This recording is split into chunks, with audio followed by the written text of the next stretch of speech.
morning, everyone. I'd like to welcome you to the February 26th Board of County Commissioners meeting. It's 9 a.m., and I'd like to call this meeting to order. And I just ask that you take a moment of silence, please.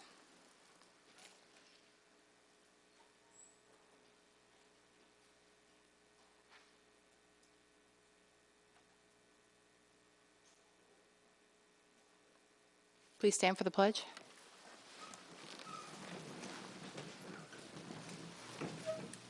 I pledge allegiance to the flag of the United States of America and to the republic for which it stands, one nation, under God, indivisible, with liberty and justice for all.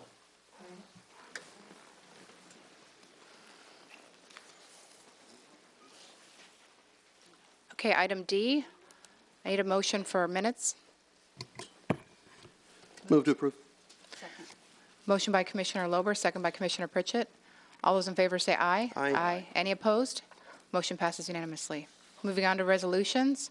Commissioner Smith? Thank you, Madam Chair. It is my pleasure to recognize Dr. Dwayne DeFries, wherever he is. Could you come up to the office, to the front, please? And I know this is embarrassing, but we have to do this. Whereas Dr. Dwayne E. DeFries is a Ph.D. marine biologist, a lifelong surfer, and currently the Executive Director of the Indian River Lagoon Council of the National Estuary Program, and is well known as a pioneer through his efforts to protect and restore our Indian River Lagoon. And whereas, through his community leadership, Dr. DeFries has worked tirelessly to educate the public about the value of our natural resources, highlighting critical issues and the need for a shared public and private stewardship. And whereas, he has promoted the value of ocean and coastal research, together with conservation, calling our beaches and the Indian River Lagoon the engine that drives the economy and quality of life in Brevard County. And whereas, for over 3 decades, Dr. DeFries has been an advocate of science-based, common-sense ocean and coastal conservation in Florida through his ability to see and communicate the big picture by integrating environmental, economic, and social considerations into a vision for Florida's unique natural heritage. And whereas this resolution acknowledges the outstanding achievements of Dr. DeFries on behalf of Brevard County. Now therefore be it resolved that the Board of County Commissioners of Brevard County, Florida, hereby proclaim Dr. Dwayne DeFries Champion of the Environment. Done, ordered, and adopted by the Board of County Commissioners of Brevard County, Florida, this 26th day of February 2019. Madam Chair, I make a motion to approve this resolution. Second. Motion by Commissioner Smith, second by Commissioner Lober. All those in favor say aye. Aye. Aye. Any opposed? Motion passes unanimously. Thank you.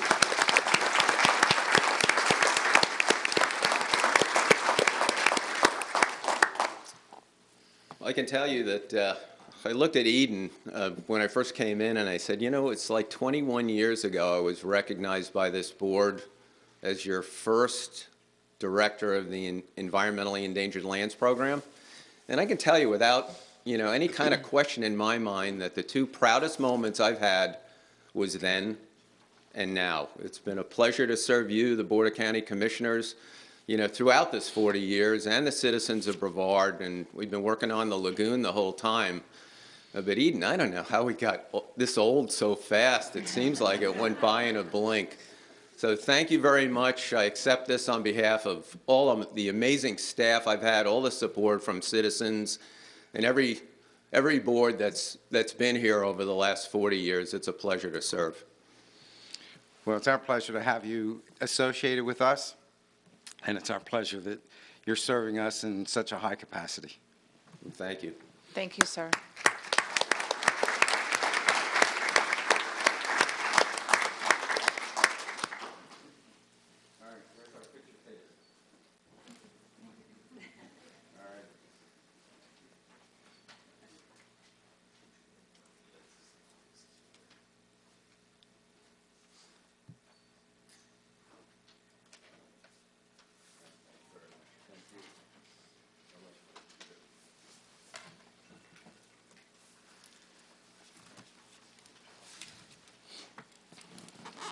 And it looks like you have the next one, Commissioner Smith.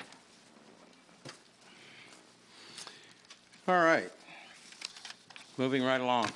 Tara, would you come up, please?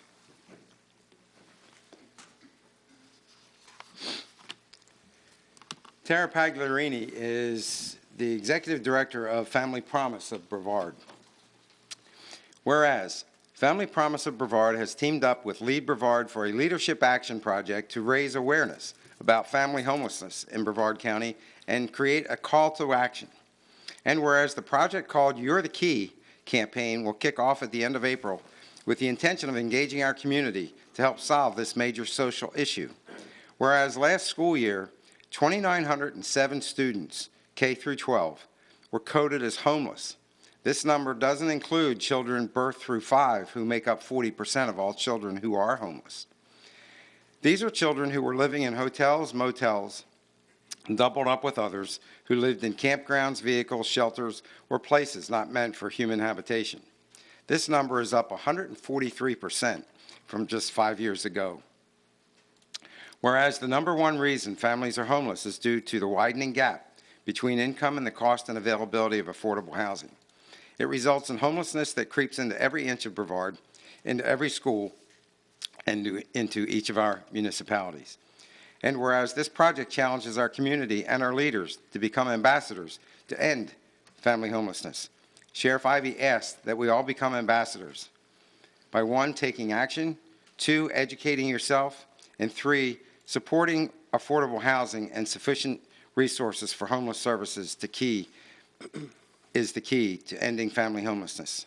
Now, therefore, be it resolved that the Brevard County Board of County Commissioners acknowledges its continued support of Family Promise of Brevard and challenges our community to become ambassadors to end family homelessness. Done, ordered, and adopted by the Board of County Commissioners of Brevard, Florida, this 26th day of February 2019.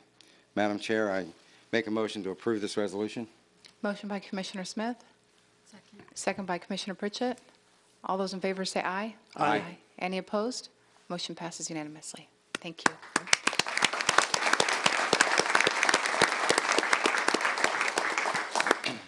Thank you for this opportunity. I think the best way to start is to show you a video. Hey, brother, how you doing, man? Good, how are you? Oh, hold on, my friend, you dropped your keys. You're not gonna make it home without those. Thank you, Sheriff. But unfortunately, for me and my family, we're already home. Hello, everyone. I'm Sheriff Wayne Ivey of the Brevard County Sheriff's Office. On almost any given night, right here in our own community, there are almost 1,500 families without a home. That's 1,500 parents who are severely struggling to make ends meet for their children. 1,500 parents who are doing everything within their ability to find a place for their kids to do homework, to find a place for them to take a bath, to find food to feed them, and even worse, to find a place for their children to call home. Statistics show that the number of homeless children and families is growing every day in Brevard County, as well as other communities around the country. This kind of homelessness is not the kind we see at the intersection holding a sign saying, "We'll work for food." In fact, this kind of homelessness is like nothing we've ever seen before, where an entire family is living in a car if they are lucky enough to have one, or even worse, living in a tent trying to keep their family together with every ounce of passion they have remaining. This is the kind of homelessness where mom and dad go to work every day making whatever wages they can so they can try to keep their family together for just one more month, one more week, or if they're lucky, one more day. These are not the parents who are blowing their money on alcohol, cigarettes, or drugs. Nope, these are the parents who are scraping every penny they can together so they can buy their children food, clothes, school supplies, and maybe one day, a place they can once again call home. I want you to close your eyes with me for a minute and imagine what it would feel like to one day lose everything you had because you could no longer afford to have a roof over your family's head. You didn't squander your money or waste it. You just lost your job, got injured and couldn't work, or maybe even went through a painful divorce where you lost everything. Imagine taking your house key and turning it in the lock of a door that never opens or no longer exists. Imagine raising your kids in the back of a car, taking them to school after stopping to clean them up a little with water from a public restroom. Imagine worrying if they will have enough to eat today or tonight. And then imagine that no matter how hard you try, tomorrow will be no different. Now open your eyes and imagine reliving that nightmare every day of your life.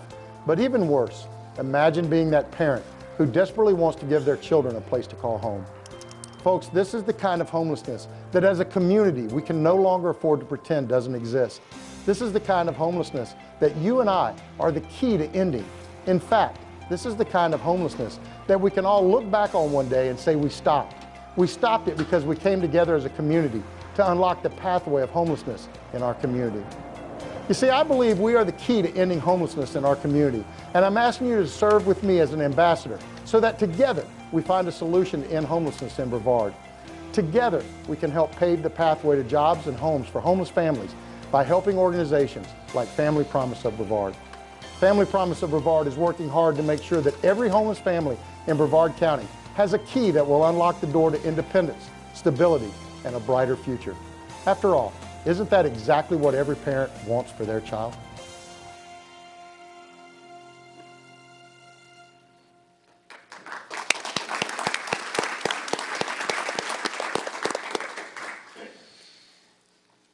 Family Promise of Brevard came to fruition 5 years ago, and in that time we've served over 1,000 families through our emergency shelter program, through our prevention program, and through our housing stabilization program. We have an awesome team that are here today.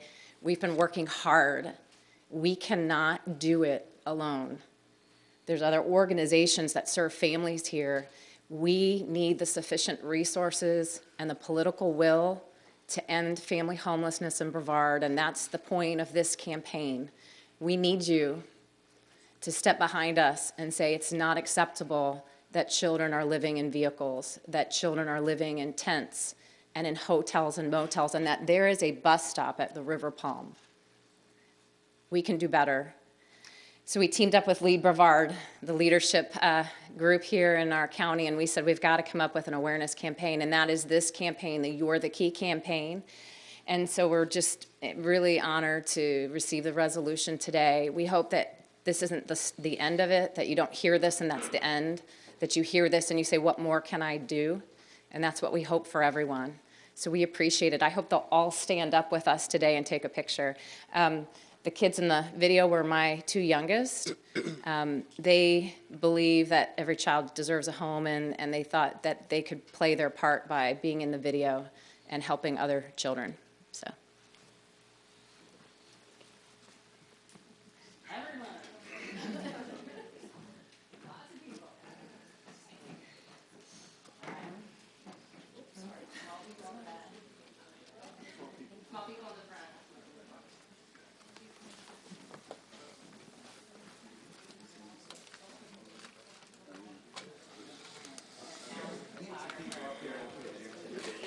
It's going to be tough.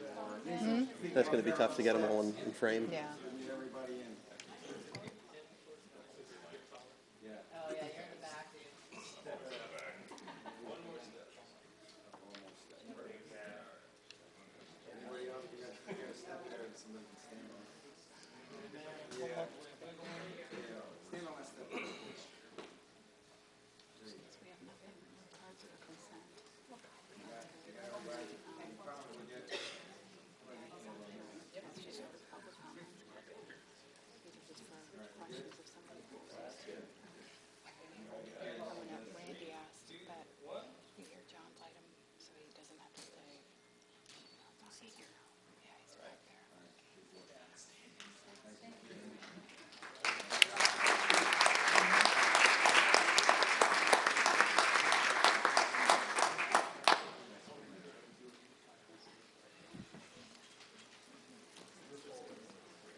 Thank you.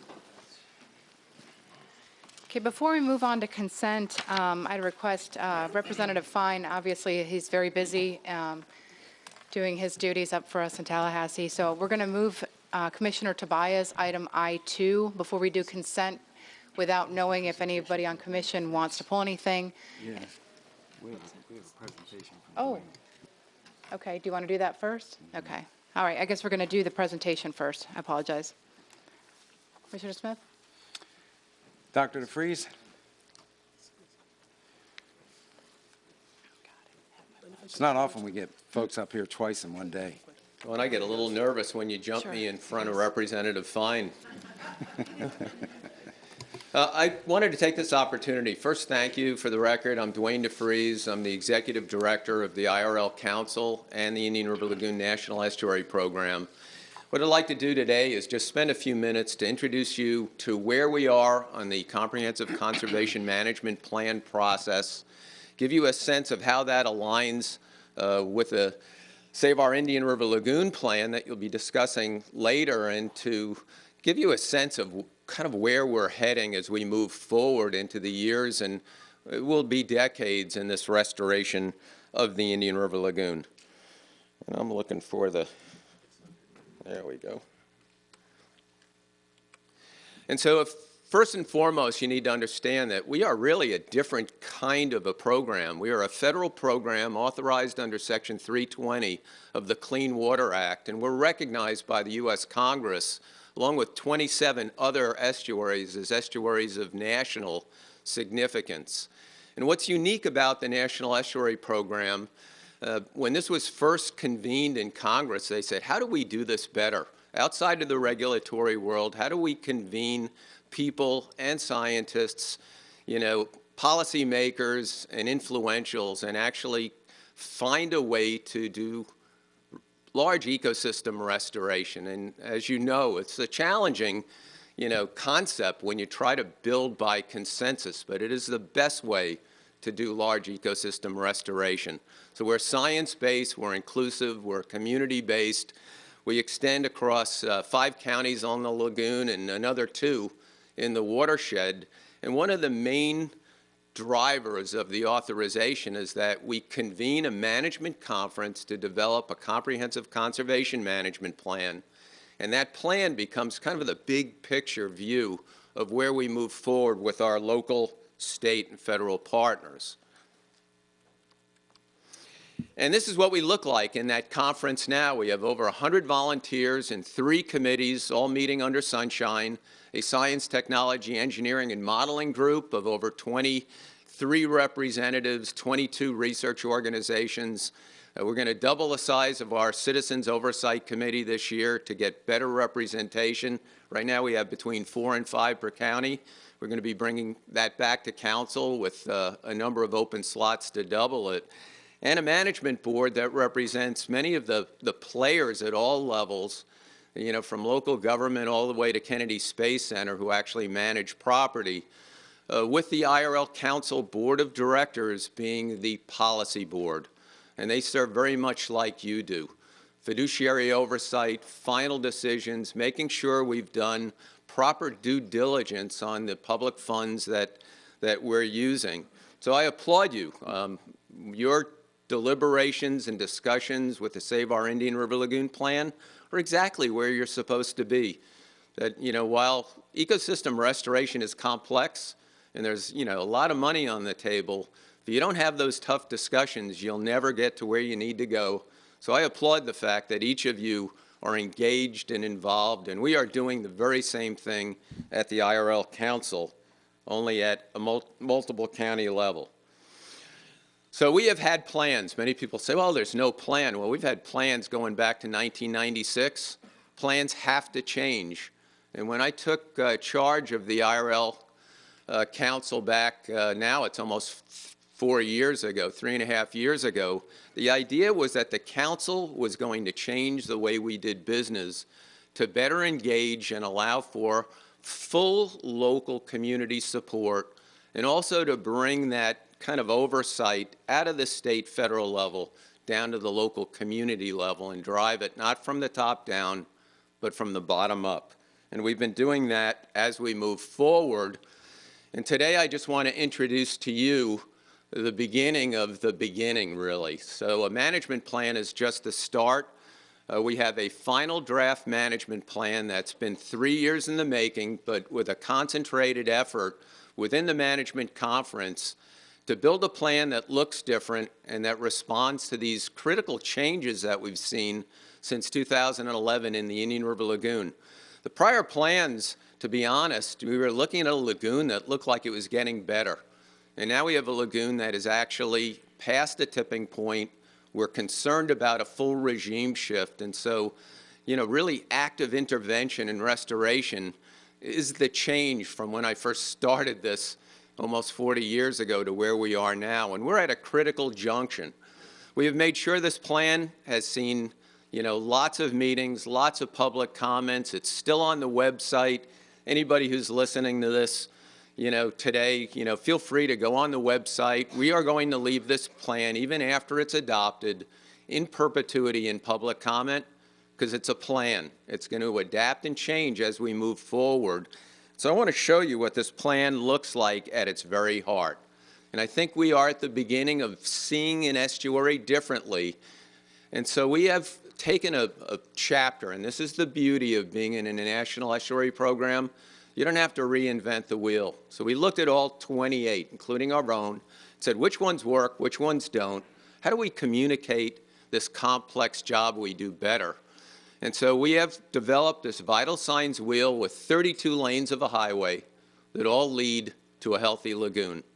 Everything in the northern half of that circle is the environment and estuary kinds of science issues, water quality, habitats, living resources. And everything in the southern half, in the warmer colors, are about humans. It's about us. How we need to be educating, seeing behavior change. And so these 32 lanes are not independent of each other. In fact, they are all dependent. And so somebody asked me a while back, how does this work?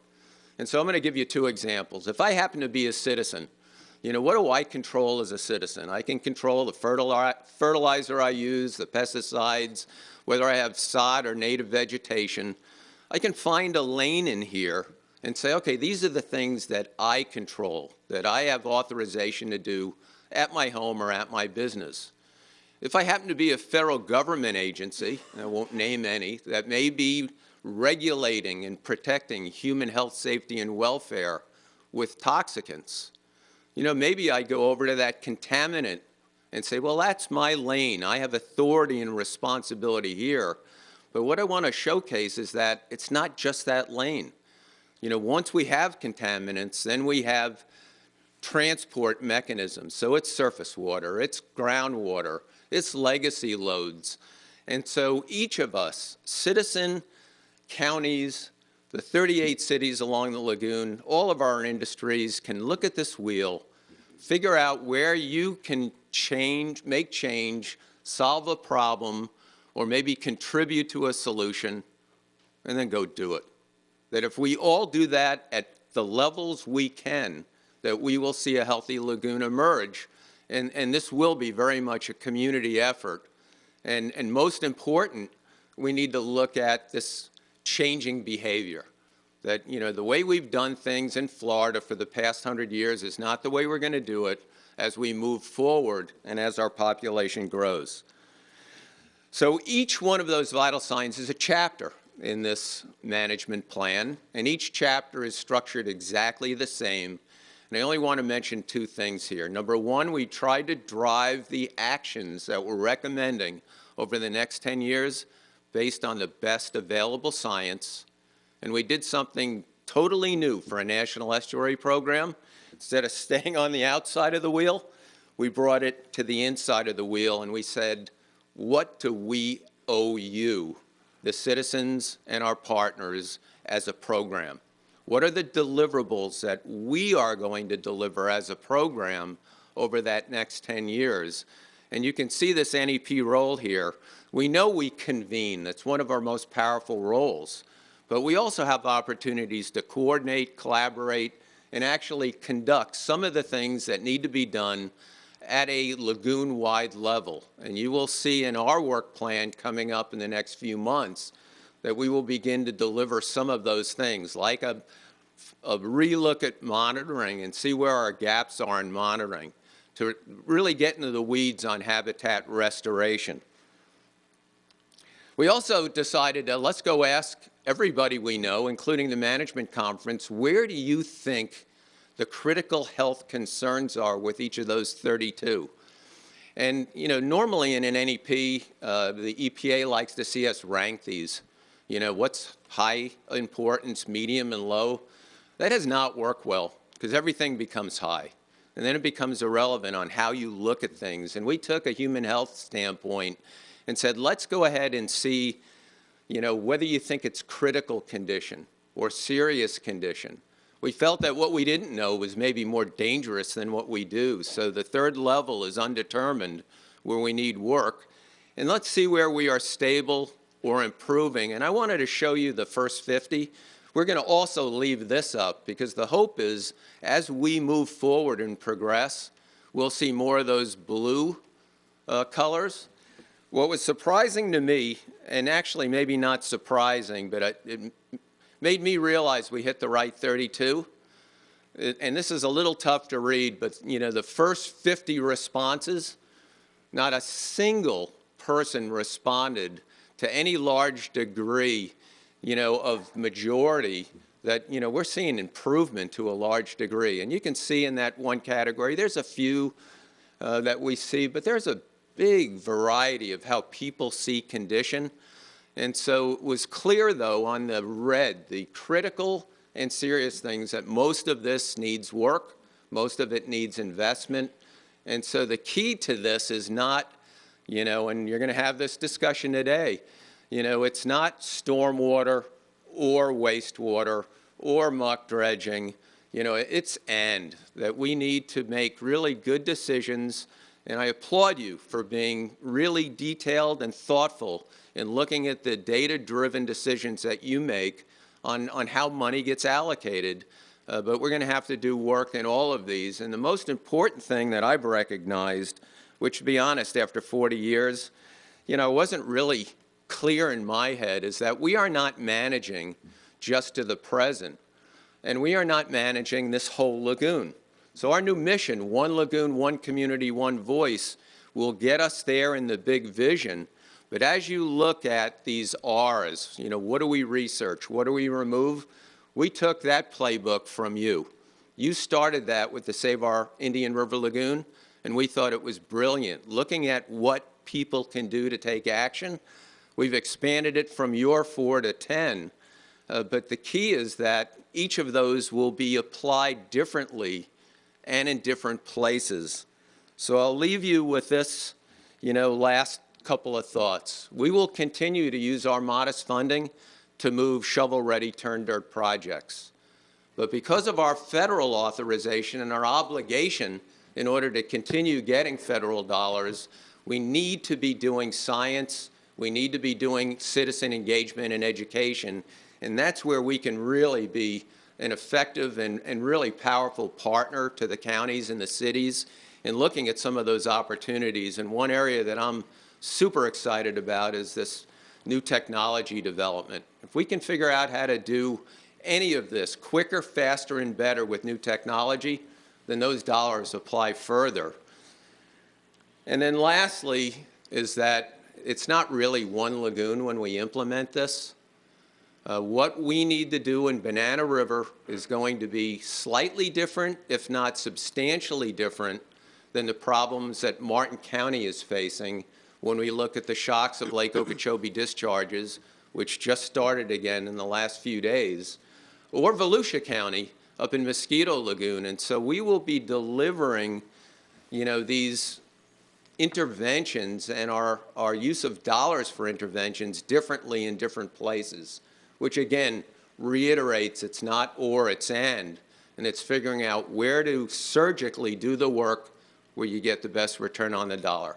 So I want to thank you for your support, let you know we are here to serve you. This plan is now at EPA headquarters and Region 4 being reviewed for certification. When it comes back to us, we will make those modifications. In fact, I'm making them as we speak. They wanted to see a little tighter and more, they wanted more numbers on trying to project 10 years out on costs. And they also have, they check boxes a lot up there, and we're making sure the boxes are checked. But we will bring that final draft to you all. Commissioner Lober serves you now, on the council. Appreciate your service. Glad to have you. Commissioner Smith, appreciate your long service. I think this is a good plan, but it's a broad plan. We have a list of 485 projects that have been given us by the cities, the counties, includes the project list that Virginia Barker has created.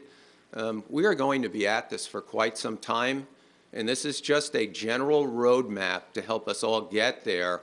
And then the rubber hits the road right here with you at the local level, whether it's county or city. And so we are here to serve, and we are honored to serve you as we move forward. Thank you. Commissioner Lober? Just a few thoughts. Could you go back to that wheel again, if you would, please? If it'll let you. Okay. With respect to that, I do want to touch on something that you alluded to with respect to the fact that you have 5 counties that you work with. I think it's been amazing in several senses that you've been able to work as well as you have with 5 separate counties, each of whom have a slightly to substantially different take on the issues. One of the things that I like in this, and one of the things that became pretty readily apparent after having been appointed to serve on the IRL NEP Council with Dr. DeFries, is this board and this wheel absolutely is as respectful of home rule as anything I've ever seen. Rather than forcing a particular county to take 1 or 2 options that it may or may not agree with, this allows something more akin to a buffet where the counties individually can look at the problems they have and select those items that are either most beneficial or that are easiest or logistically most appropriate to implement. I think that's great, given that you have 5 separate counties you have to work with. I think the other thing that's great, and I don't know how you do it, I don't know if you just don't sleep, but you've been incredibly available, at least to me in my office, even though we're one of 5 counties. I know you've come to my office. I think you spoke with Fritz as recently as yesterday at length as well. I don't know how you do it.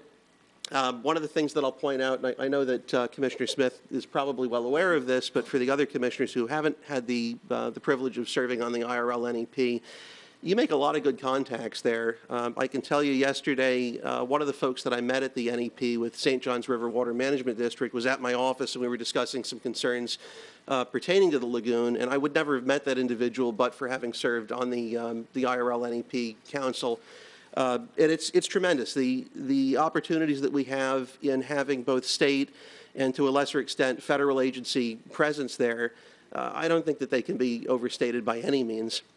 So I just want to thank you again. It's been a great opportunity. It continues to be a great opportunity to work with you. I appreciate, and I know it's a tough job that you have as a scientist dealing with a lot of politicians and elected officials, trying to keep it science-based as opposed to political, but I think you've done a stellar job at that, and I think with more folks like you, we'd be further ahead with the problem. Thank you. Thank you. I just want to say thank you, too, for your extreme amount of time you spent educating me on some things that I didn't know and giving me your thoughts. So I really appreciate that, and I appreciate your accessibility and your willingness to meet with me, you know, basically a phone call away. So I appreciate that very much.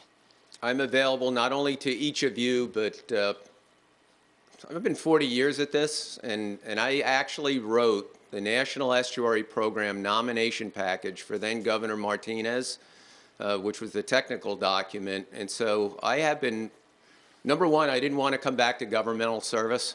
I was in the private sector, and I really liked it, the high tech. But I saw an opportunity, and I asked myself, why isn't this working? And it wasn't working. Number one, there is no perfect science, and there is no perfect policy. You've got to tweak it along the way, and the intersection of those two is exactly where you all sit, and it's a tough place to sit because, and I'll give you a perfect example, you know, that I mentioned to Commissioner Lober, I believe, that first meeting. The town of Oak Hill up in Volusia County, it really wants to go from septic to sewer in its entirety. Now, if I looked at that just purely as a single event and said, well, how much value is that going to really contribute to restoring Mosquito Lagoon? The answer may be not much. But it is a value because we're reducing nutrients. But that contribution to that town transforms that community from a community that is really stopped at growth to a community that can grow and grow, you know, in a lagoon-friendly manner.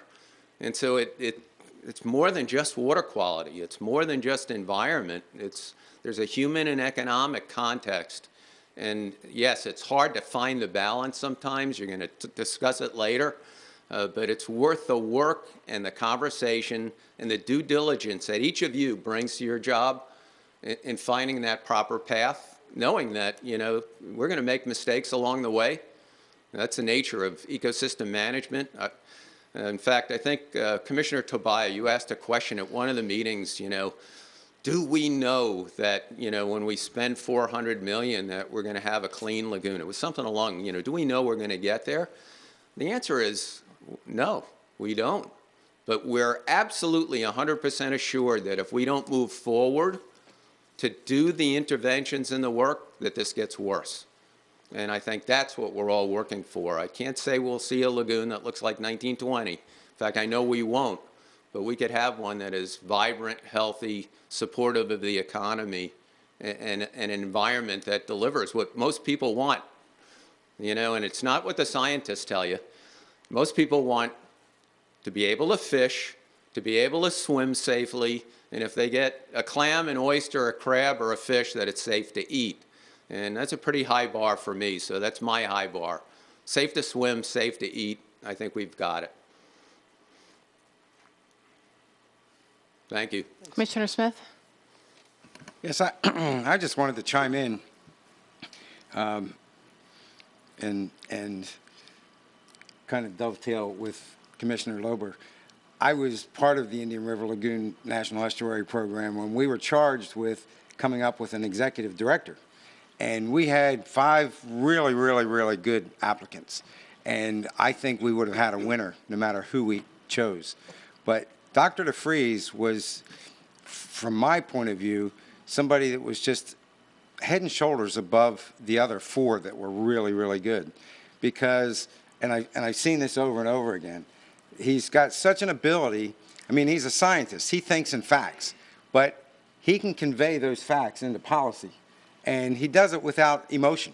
And I think that's key, because when you get an issue like the Indian River Lagoon, which is highly charged, and people are very emotional about restoring this lagoon, that calm sense of demeanor of policy, and these are the facts, and I think it just serves the entire 5-county community extremely well.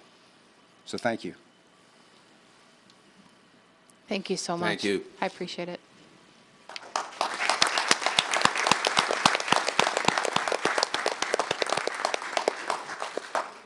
All right, now moving on to Commissioner Tobias' item I2. Thank you, Madam Chair. The last time I brought this forward in order to try to get a unanimous vote from the board, I suggested that we table this and only look at part of the proposed legislation, which is House Bill 141. I probably did this too quickly, and after speaking with Chairman Fine, one of the only people at the state level who has done more than just talk about supporting the lagoon, it's become clear that such a course of action would do more harm than good. He considers the 2 primary aspects of the bill, the matching funds and the accountability, to be linked. Aspects of this bill were already discussed the last time that it was raised, so I'm not going to waste the time talking about it in depth.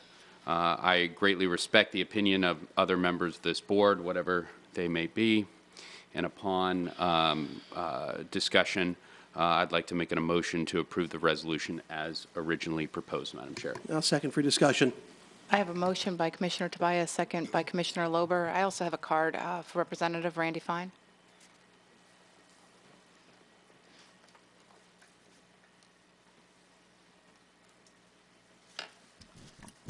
Well, thank you, everyone. It's nice to be here. It's nice to be on the other side of the podium for once. I just wanted to come. Commissioner Tobias asked me to come. This is the week that we are home prior to 9 weeks of session starting next week. So I just wanted to come by. He asked if I could come by and give you all some perspective on the bill. I am very excited about where we are in the legislation. And just to refresh everyone, it does two things, and I'm happy to answer your all's questions. It does two things. One only pertains to the 5-county Indian River Lagoon area that Dr. DeFries featured in his presentation, but the other has statewide implication. The bill does two things. It would provide $50 million a year recurring, so over the next 10 years, unless the law changed, $500 million of matching funds that would be available to the 5 counties for three and only three things: septic to sewer conversions, sewer line extensions into already developed areas, and upgrades to existing wastewater utility plants in order to help them. Many of our wastewater utility plants, they may remove the bacteria and the solids,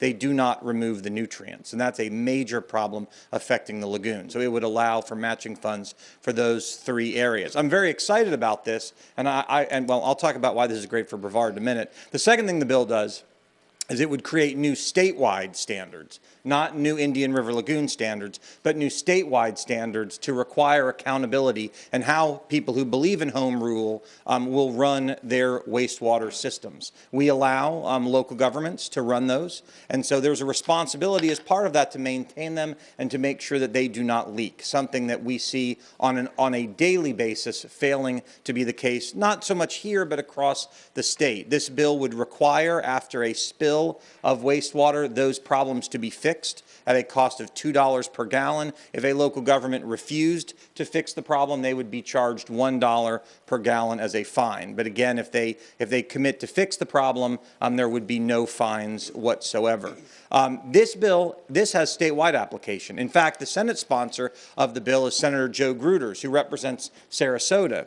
His area would get not $1 of matching funds under the bill. So why did he agree to sponsor it? He agreed to sponsor it because he believes in his area, where red tide is a huge problem and where he believes it is caused in part, again, by these frequent and massive raw sewage releases, that this problem has to be stopped.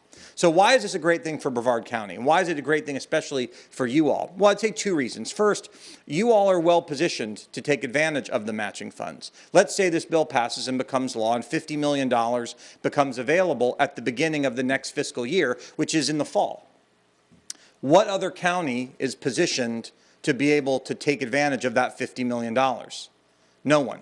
And so I would encourage you, as you think about how to spend your half-cent sales tax money, to keep in mind that that $50 million will be available for 1 year and 1 year only, and then it will reset for another year. It's not up if we don't give the $50 million away. It can roll over to the next year. There will be $50 million, assuming the bill passes. There are 5 counties that can tap into that. Ours is the county that I would think, particularly in the first year, could really grab the lion's share, because I believe the other 4 counties will not want to lose out. This isn't $50 million for Brevard, it's $50 million for the 5 counties. But I think if you all make the right decisions, like you've done, and sort of saying, let's put a pause on some of this stuff, given some of the challenges and errors that have been made, you will have that money available perhaps to immediately tap into it. That's the first thing. But the second thing is the requirement to fix the problem. So there are 5 counties, as we heard, in the Indian River Lagoon area, 5. In Brevard County alone, there are 11 governments that treat 1 million gallons or more of raw sewage on a daily basis. You all are the largest at the county level, but you are one of 11. That is more than 1 million. The school board, by the way, is even one. They do more than 1 million. And so you all can do all this work at the county level. But what if Palm Bay or Titusville or the school board or any one of those other 10 does not take this commitment seriously? See, you can't solve this problem at the county commission level, because there are 11 of these organizations in Brevard County, and then there are 4 other counties as well. So we're talking about dozens and dozens and dozens of organizations, of municipalities, of local governments that have the ability to put raw sewage directly into the Indian River Lagoon. And so for us, we need to not only hold ourselves accountable, but we have to be able to hold the other governments accountable who may not be taking the problem as seriously as we are. Because you all can, and I'm not going to point the finger, I'll make up a city. Melbourne Beach doesn't have a wastewater treatment. So let's just imagine that they did. If you all did everything in your power to fix your wastewater system, but this hypothetical Melbourne Beach wastewater system did nothing and continues to dump and dump and dump and dump and dump, not that they do, they don't have one, all of your work will be for naught. So we have to have a solution that not only holds ourselves accountable, but holds all of the dozens of wastewater treatment systems across these 5 counties accountable for doing it as well. So for that reason, I think this really is a no-brainer for our county. Access to funds that we are best positioned to capture, and then an ability when we're using those funds to hold ourselves accountable and everybody else as well. The bill has a number of sponsors. I believe we're going to start to see it move in the House and the Senate fairly soon. Our session starts next Tuesday, and I'm very, very excited about the prospects. It will not be an easy lift. The fund, by the way, the requirement to fix, I think, is a fairly easy thing to get passed. It's going to be the funding that will be the hard part. Why? Because it's funding that only goes to 5 counties. If you represent the other 62 counties, you don't get to tap into it. So that will be our real challenge. Whereas generally legislators agree that local governments should not be able to put poop in the water. That does not seem to be a very controversial topic as I talk to my colleagues. But as it relates to the funding, that's really where the challenge is going to be. So I'm happy to answer any questions about the bill if anybody has it. And again, I appreciate Commissioner Tabaya inviting me to come over this morning to update you all on those efforts. Now, I just a quick question. Yeah. And you've already stated it, but I want you just to restate it because you gave a lot of good information there. Sure. Describe the fine structure very simply. Well, there is no fine structure. So again, the bill says the following. So let's create a hypothetical 100,000 gallon spill.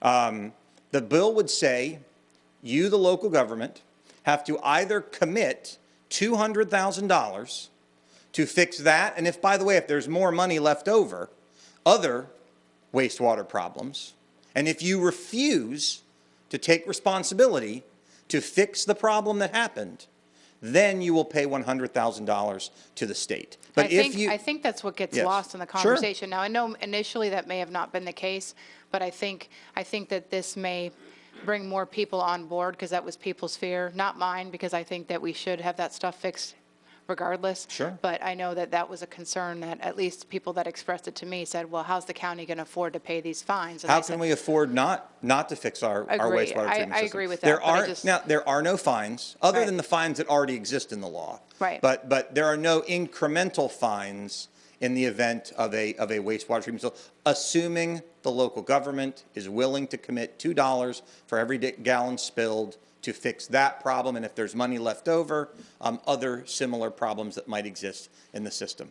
My hope, by the way, my hope is that there's never a dollar paid by anyone on this, because this legislation creates a renewed sense of urgency to fix these long neglected problems, and so we don't have spills. But if we are going to have spills, my hope is that the state never gets a dollar of fines, because the local government that caused the spill goes, okay, we got to fix it now, and then they commit to fix it. The objective is not to create fines for the state. The objective is to see the problems fixed, which they are not. They are not getting fixed. The problems happen with remarkable frequency here in Brevard, but not just here in Brevard. They happen all over the state, and that's why the requirement to fix is not a 5-county. Again, the funds are only for the 5 counties on the Indian River Lagoon, but the policy change is a statewide policy change. And by the way, I have folks who have co-sponsored this bill who live, for example, in Miami-Dade.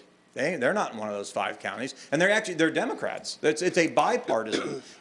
We have bipartisan sponsorship from folks who gain nothing. Again, I would emphasize Senator Gruters from Sarasota. His area will not get $1 of the $50 million. He is solely charging forward on this because of his belief that in his area the local governments have not taken this seriously. And that's a generally widespread belief in the legislature because these happen all the time.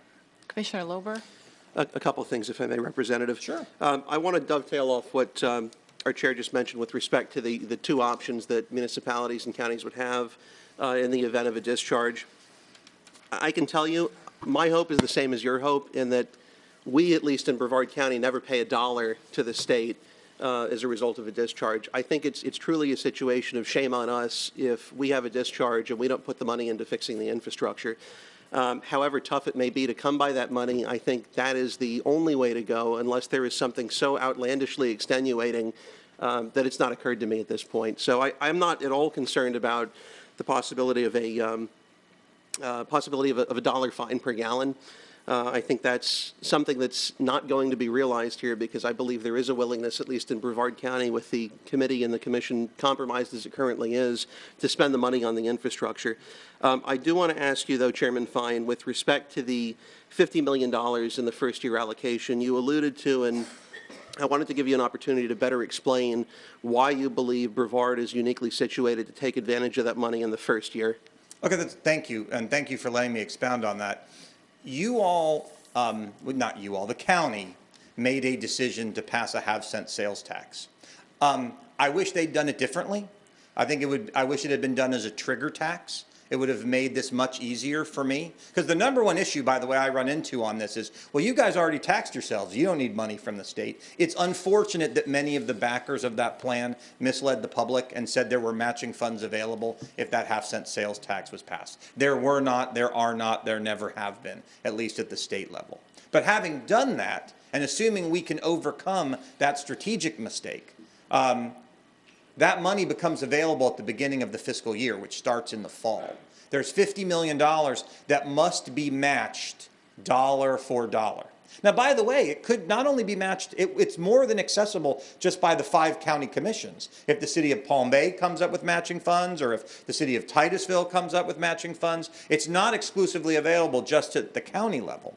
But who else would have a source of $50 million that they might be able to offer very quickly in order to get those matching funds? You all have this $40 million-ish that is coming in every year. No other government has that money simply sitting around. So if Volusia County wanted to try to get their fair share of the $50 million, I don't know what it would be on a pro rata basis. Let's say it's $10 million of the $50 million. They're going to have to come up with $10 million because it requires dollar for dollar matching. And as far as I know, they don't have a dedicated Save Our Lagoon fund that is available. Now, I believe when there's $50 million of matching funds, that people are going to say, I want to be able to tap into it. That same argument that was falsely made to get the half-cent Save Our Lagoon sales tax approved will be used accurately, most likely, in those other counties. But they won't have that done by the time, in my belief, by the time that those dollars are available, which will allow Brevard County, particularly in that first year, assuming the bill becomes law, to really, I think, get more than our fair share because there was thought in advance. Thank you, Chairman. Yep. Commissioner Smith?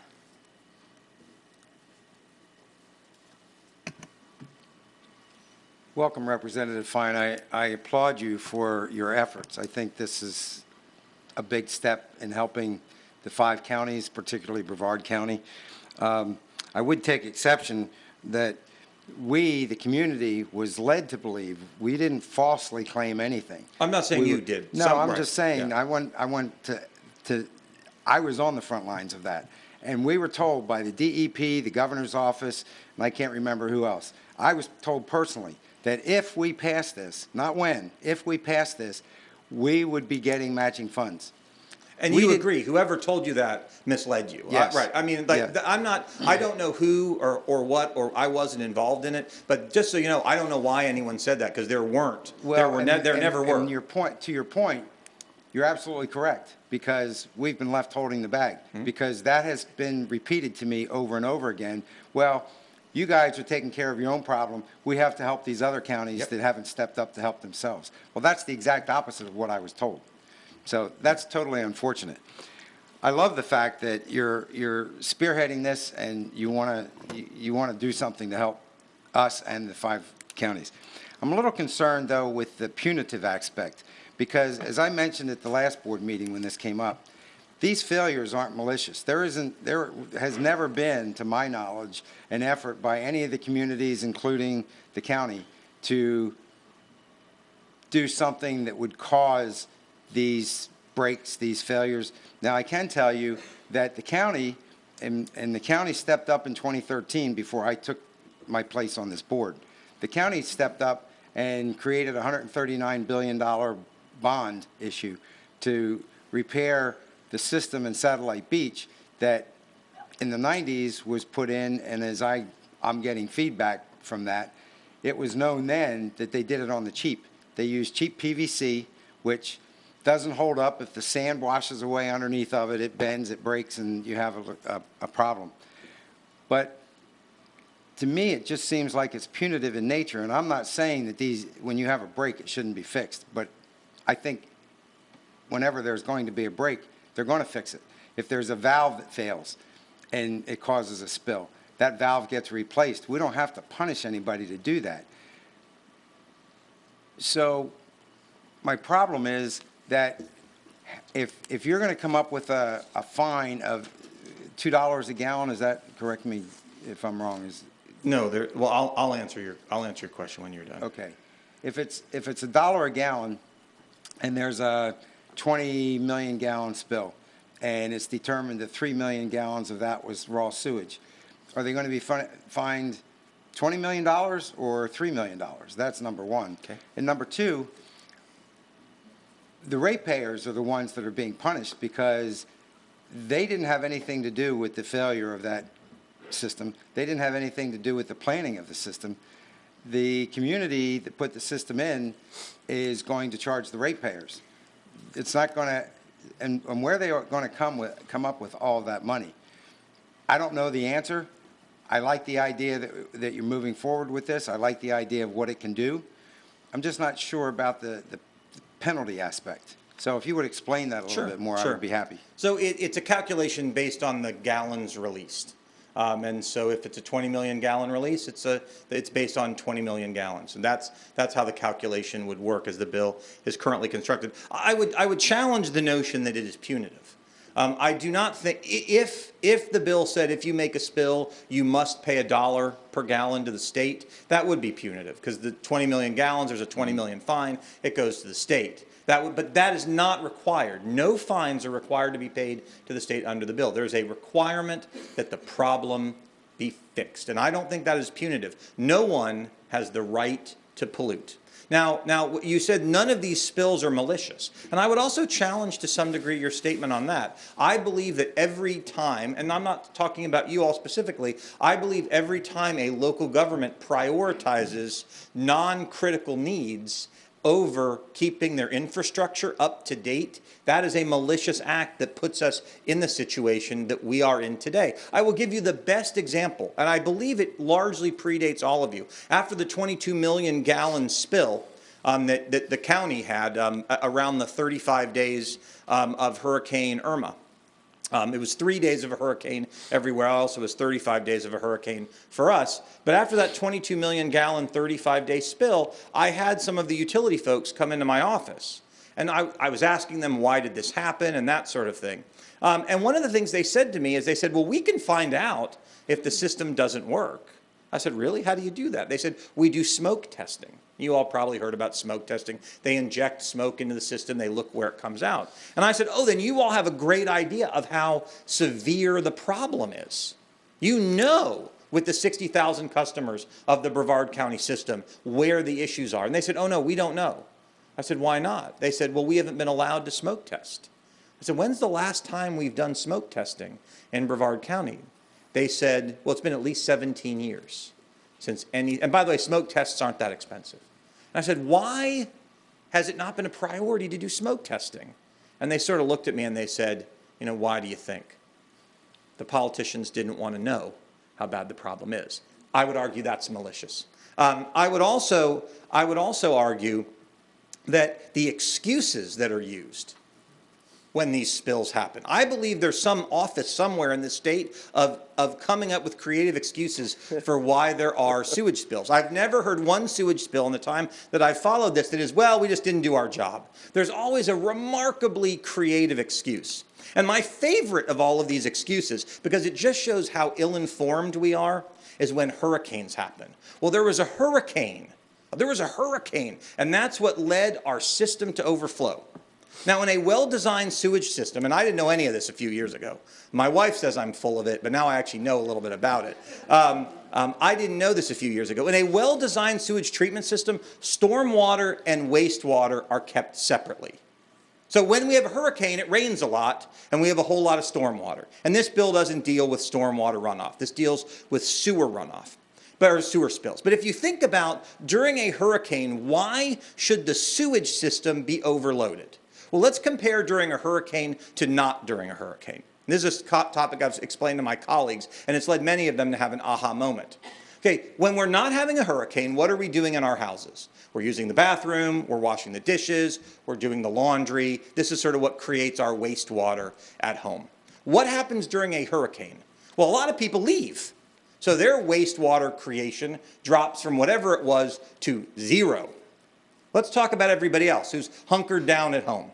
All right, well, we're still going to the bathroom, theoretically, but the power's often out. And we're also busy doing other things. How many people are washing the dishes? How many people are doing their laundry when the power is out?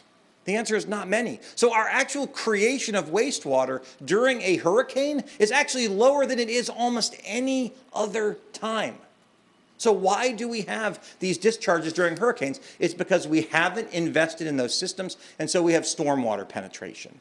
To me, the fact that we've allowed that to develop over years and decades, to me, to some degree, that is a malicious act. The goal of the bill is not to be punitive. The goal of the bill is to say it is unacceptable for sewage to be going in our water. And I think we have to fix that problem. Okay, well, during a hurricane, you have power failures. That's right. Power failures cause pumps not to work. No, they don't. They don't? They don't, because a well-run municipal sewage system puts in generators at those pumps to make sure that when they go out, that's a very good point. the pumps don't stop. These are the malicious decisions that I believe get made when they, and by the way, we're not the worst offender of this. I have a former colleague who's down in sort of Brevard County who talks about this problem they have all the time, and they refuse to put generators in. And over there, they actually end up having the sewage running in the street. So no, the decision to not prepare by putting in generators to use lift stations, that is a conscious decision that someone has made. So no, the power going out does not mean that the lift stations don't work. It is a choice that someone made to not have them work. Well, you made my point for me. Okay, because sorry. That's okay. It's good. You're a better speaker than I am, so it's better that you make the point. I'm long-winded, so. So, because generators get old and they fail, you're absolutely correct. Systems, whether they be county or city, they don't get replaced because they're expensive. And, well, are we really going to need it this year? Well, let's hope we don't get a hurricane, so it doesn't get replaced. That happens over the course of 5 or 10 years, and now if you needed 30 pumps, now you may be down to 12. And now you're really behind the 8 ball because now you're talking about a lot of money to replace those other 18. So I agree with you 100% there. But let me ask you this. If you have a 20 million gallon spill and the cost to fix that break is $1 million, is there still a $20 million fine, or is it just cover the $1 million to fix the problem that was discovered because of the...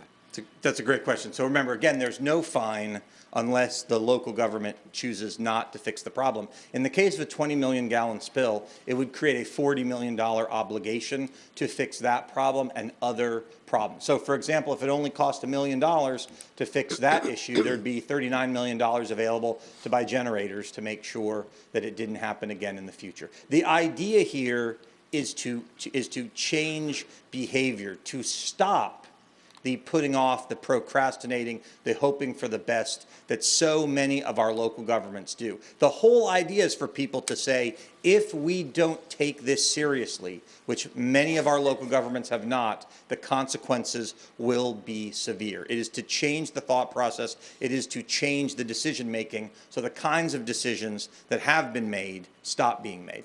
So to your point, if the repair is made for $1 million and it costs another $1 million to bring all the generators up to current standards, then there's still no fine, correct?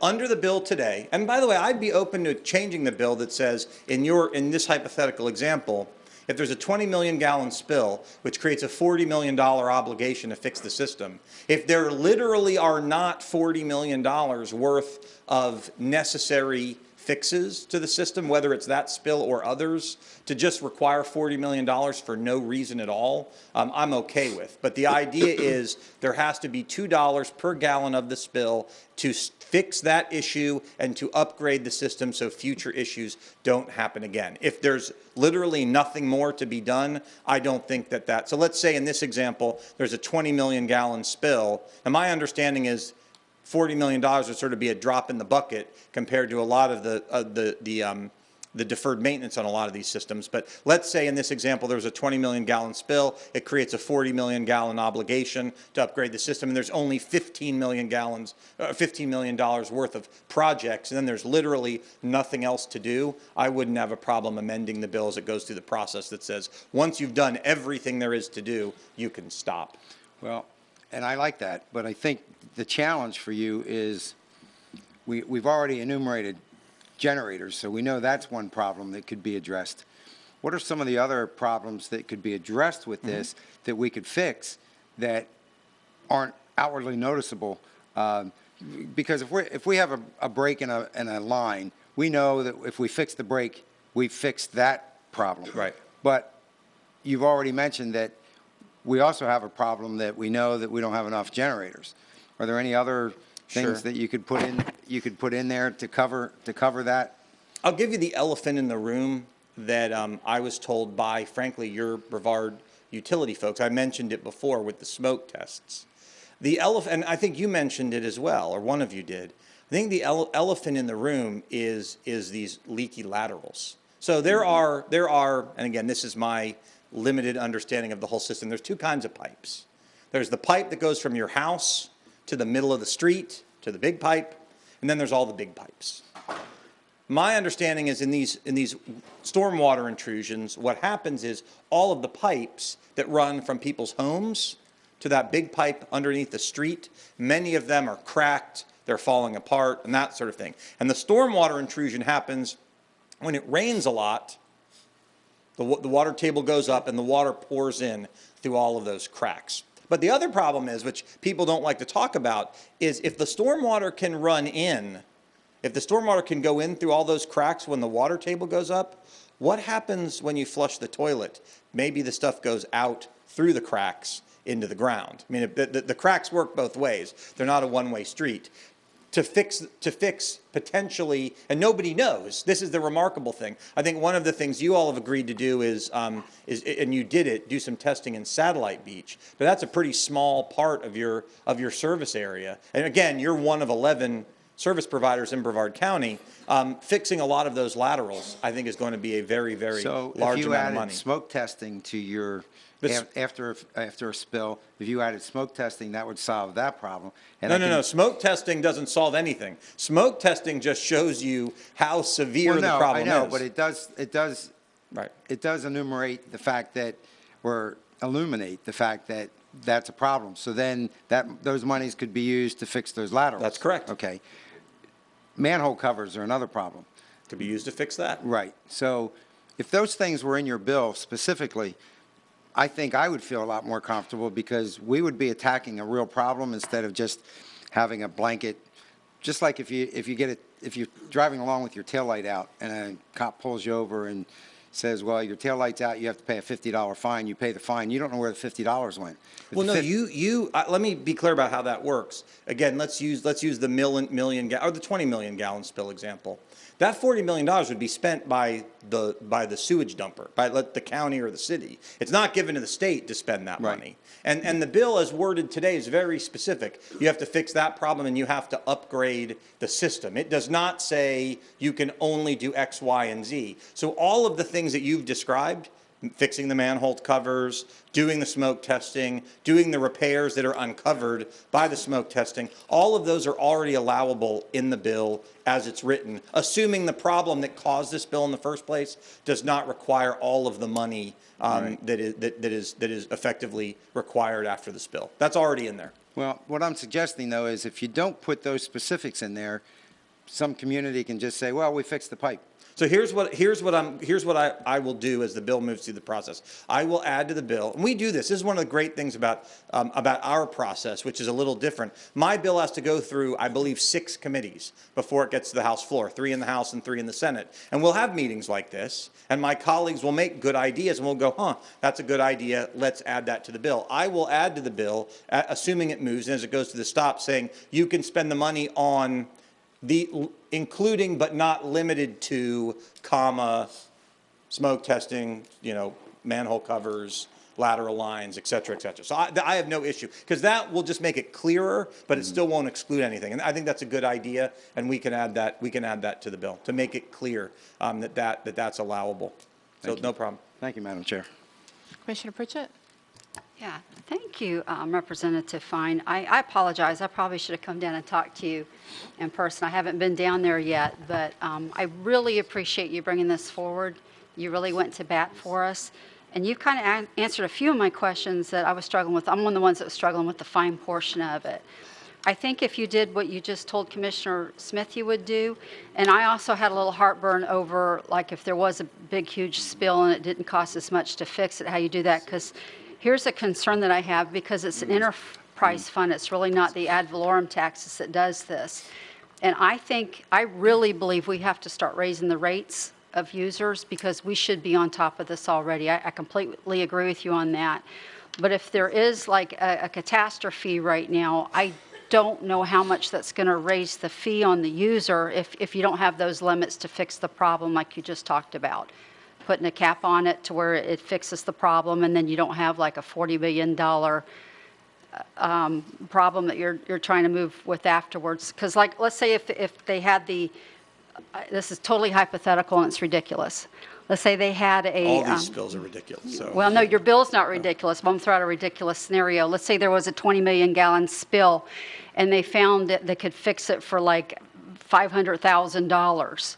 So, you know, I'm glad that you'll be able to fix that portion of the bill you're bringing forward, sir. That gives me a lot of comfort, because the struggle I have is trying to find out where we're going to get the funds to do this. Not that I don't agree with you. We should be on top of it. And you brought up something that's really got my concern too, because I know under all these old Florida houses, it is leaking. Mm-hmm. So on that, I don't think it's written in here to find individuals, of course, but we need to figure out how to move that forward to get people to be a little more responsible with that, because that's their property. And I think that was me on that, because we've had 2 houses we've had to dig up the yard on that we've lived in, that we've had to do that and replace pipes. And boy, the maple tree grew really good over those pipes until we fixed it. So I really get what you're saying. I think if you would just fix that portion of it, sir, and because that's the only part that I struggle with, because I don't know how to get those types of funds together, because if we had them now, I would definitely want to apply them to fixing these issues. And then my other question is, we're fixing this, who's going to determine the complete scope of the fix? Because, you know, we have all this controversy right now with the Indian River Lagoon, with a lot of conversations. Would that be like a commission decision as we're trying to move forward, or trying to fix that? Would you allow that into our process? That would give me a lot of comfort also, sir. So I think if those things were brought into it, I'd probably feel a little more comfortable with it. And I really thank you for coming in and sharing this with us today. Let me try to respond to some of your comments that were very good. The bill does not limit the payer of the fixed fees to the enterprise fund. It is a responsibility of the local government. So you could do it through the enterprise fund, but you could also use other sources of money. It does not say through the enterprise fund. It is your responsibility as the people overseeing the local government to do it. And again, this is not targeted at Brevard County Commission. There are 40 local governments that this bill, actually that's not true. There are thousands, because this bill applies to all 412 cities, all 67 counties, and anybody else who might have a municipal wastewater treatment system.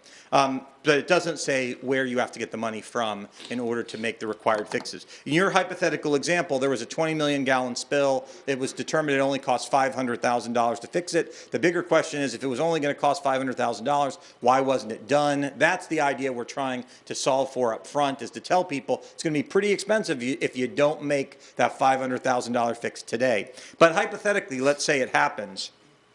The bill would say, again, after you make that $500,000 fix, you have to spend an additional $39.5 million upgrading and fixing the remainder of your system to make sure these things don't happen again. Now, the amendment I am going to put on the bill, because one of you suggested, and it's a good one, that says if there are not an additional $39.5 million of projects that would effectively harden the system, you can stop when you run out. And I am going to make that change to the bill. You also asked why not individuals, and there's a good reason for this. There's actually a broader political reason behind all of this.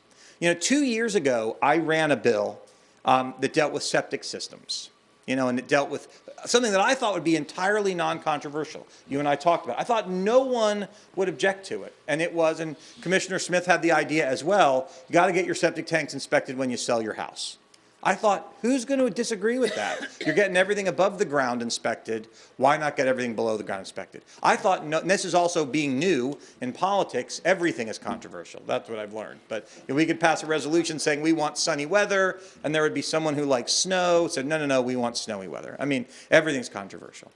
And I had two groups of people who fought me on that bill. One was people who are self-interested financial reasons to want to say, oh, septic tanks are no problem, and you all probably have heard from them as well. Oh, you know, we don't want to hear no evil, see no evil, think no evil as it relates to septic tanks. But the other group of people that I heard was from regular people who said, how dare you, as a government official, tell me how to change my life when every time it rains, you put poop in the water. Now, I'm not the one doing it. I'm just a state representative. I put other kinds of bad things, I guess, out in the public domain. But poop in the water is not one of them. And it was an argument I had no response to. It was a you're doing a do as I say, not as I do argument. And so the commitment that I made to those folks is I said, before I ask you to change how you live your life, I'm going to make sure that your government is doing its part first. So while I share your view that no one has the right to pollute, whether it's a government or an individual, and there are some bills moving through the legislature that deal with that specific issue that you raised, and I plan to support them, I made a commitment that said, I'm going to fix the government problem before I target regular people who may be dealing in pollution. So that's why we're focused on governments right here, but I don't disagree with you in principle. The last thing is this would be a collaborative process. So let's again say, I have to spend the money, I have to fix it. It would be a collaborative process between the local government and the DEP. We're not just going to take the local government's word. Oh, you know, it's $100,000, it's a $25 fix. We can fix it, and there's nothing else we can do to solve the problem. Okay, fine, it's $25. But you can't leave the local government out of it. And again, there are a lot more local governments than the ones that I know, and so it would be a collaborative process between the local government, the spiller, and then again, the DEP. Okay, sir, just a couple of comments on that, and you are a very good speaker, by the way. But I have a basic belief that the enterprise fund should pay for what they're doing because it's almost like a business-run fund, and it should be separate. That's just a basic core belief that I have. So as these issues come forward, I really think the systems using them should pay them. But I know you're fine with that, too. And you can do that. Sure. The bill just doesn't require it. Right. So my struggle is, again, and I really like it other than I'm just really struggling over the depth of the fines and fees because I really believe that this problem is like a multi-billion-dollar problem we have. I agree. I do. But the problem is there isn't any funds right now to do it. Not that we don't need to do it. And I don't think anybody up here doesn't want to do it if there's the funds. But if I go and ask people, would you mind if we raised you another $600 to $1,000 a year to pay for this? They're all going to tell me no.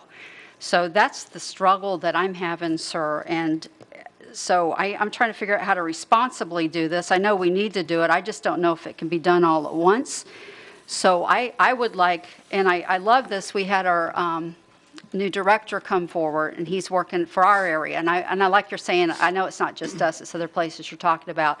It's actually, if you carve Brevard County out of this, I'd be all on board with you.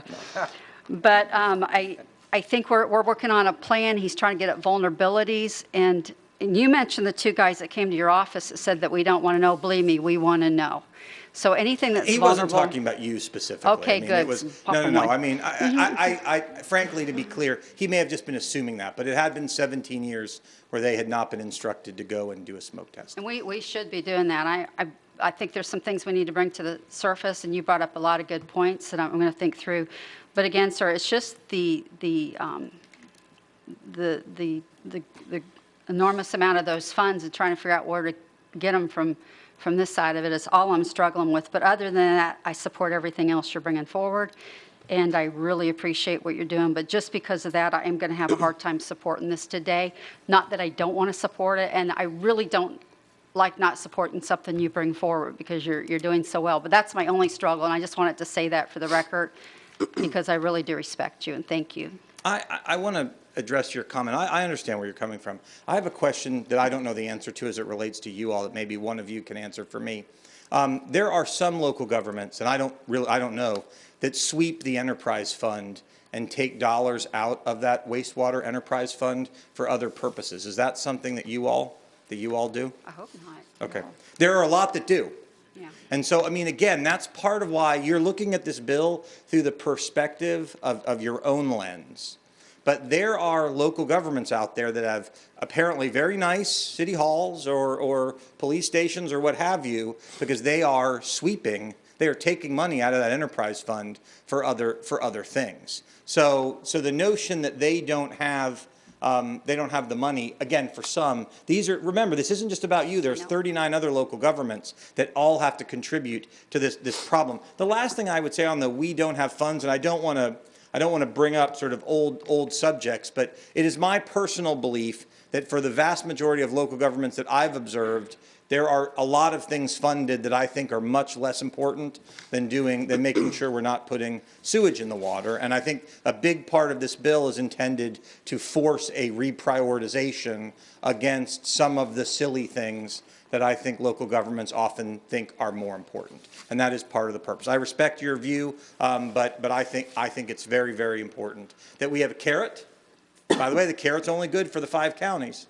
We have a carrot, but we also have a stick to make sure that the problem is solved. Thank you, sir, and thank you for listening to me. No, I really thank appreciate you. it very much. And I do promise I'm going to come up and visit you next time so I can run a lot of these questions through you offline.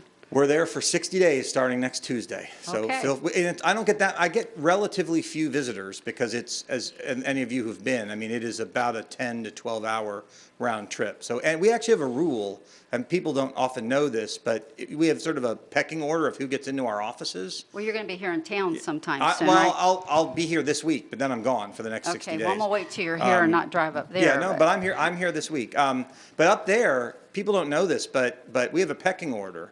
And so let's just say there's 3 groups of people that want to meet with us: lobbyists, other legislators, and Commissioner Tobias will know this, lobbyists, other legislators, and then constituents.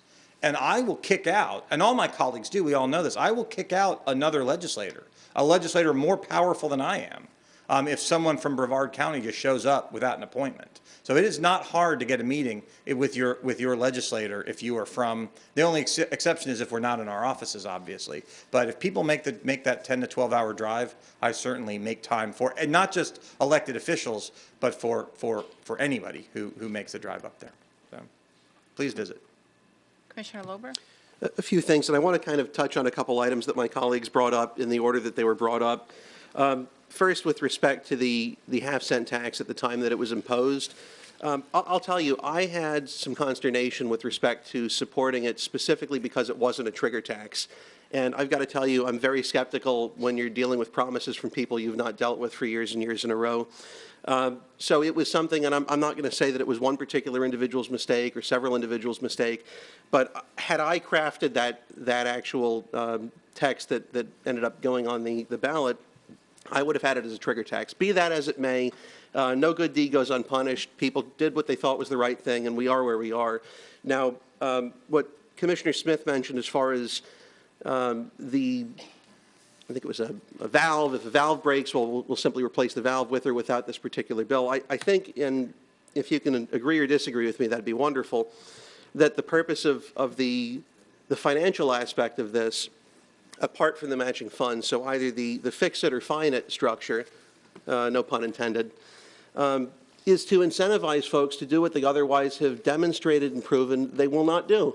And this county isn't separate and apart from that either. We have demonstrated as a county that we will not do what we need to do unless there is some negative incentive or some disincentive placed to force our hand to a degree. And I think it's necessary because we've shown that we need that almost conditioning in order to figure out the correct direction to go. Now, in terms of the statement that there aren't funds, I'm not going to claim that they're $50 million a year, although if it's prorated, forgetting the first year for the moment, I'm sorry, not prorated, if we get some proportional share of that in the future, I'm not entirely convinced that we don't have some amount of money, maybe not dollar for dollar up to the amount that would be available, but part of the discussion that we've been having with respect to the Sorrel plan is how much to devote to infrastructure. And my thought is sewers, without any question, are part of infrastructure. The reason that I think everyone that has been pushing to have an increase in infrastructure has been pushing is because we're concerned that we're going to end up with raw sewage going into the lagoon. So to a degree, there may be some, maybe not all, but some funds available, at least to help with this particular objective. And I apologize if I'm putting you in an awkward spot at all, and feel free to decline to answer if you don't want to. But I've come to understand that you have, and I'm sorry for bringing it up on this item, but I just don't know if you're going to be here for the other lagoon-related item. But I understand you had some concerns over either some form of cronyism that was involved with the planning that took place, or some form of self-dealing or conflict of interest. Insofar as the Sorrel plan consists of as it was submitted to us by the COC. Is that something that's accurate, or could you elaborate on that at all? Well, let me answer your other questions first. By the way, I did talk about my belief. I share your view with the trigger tax issue.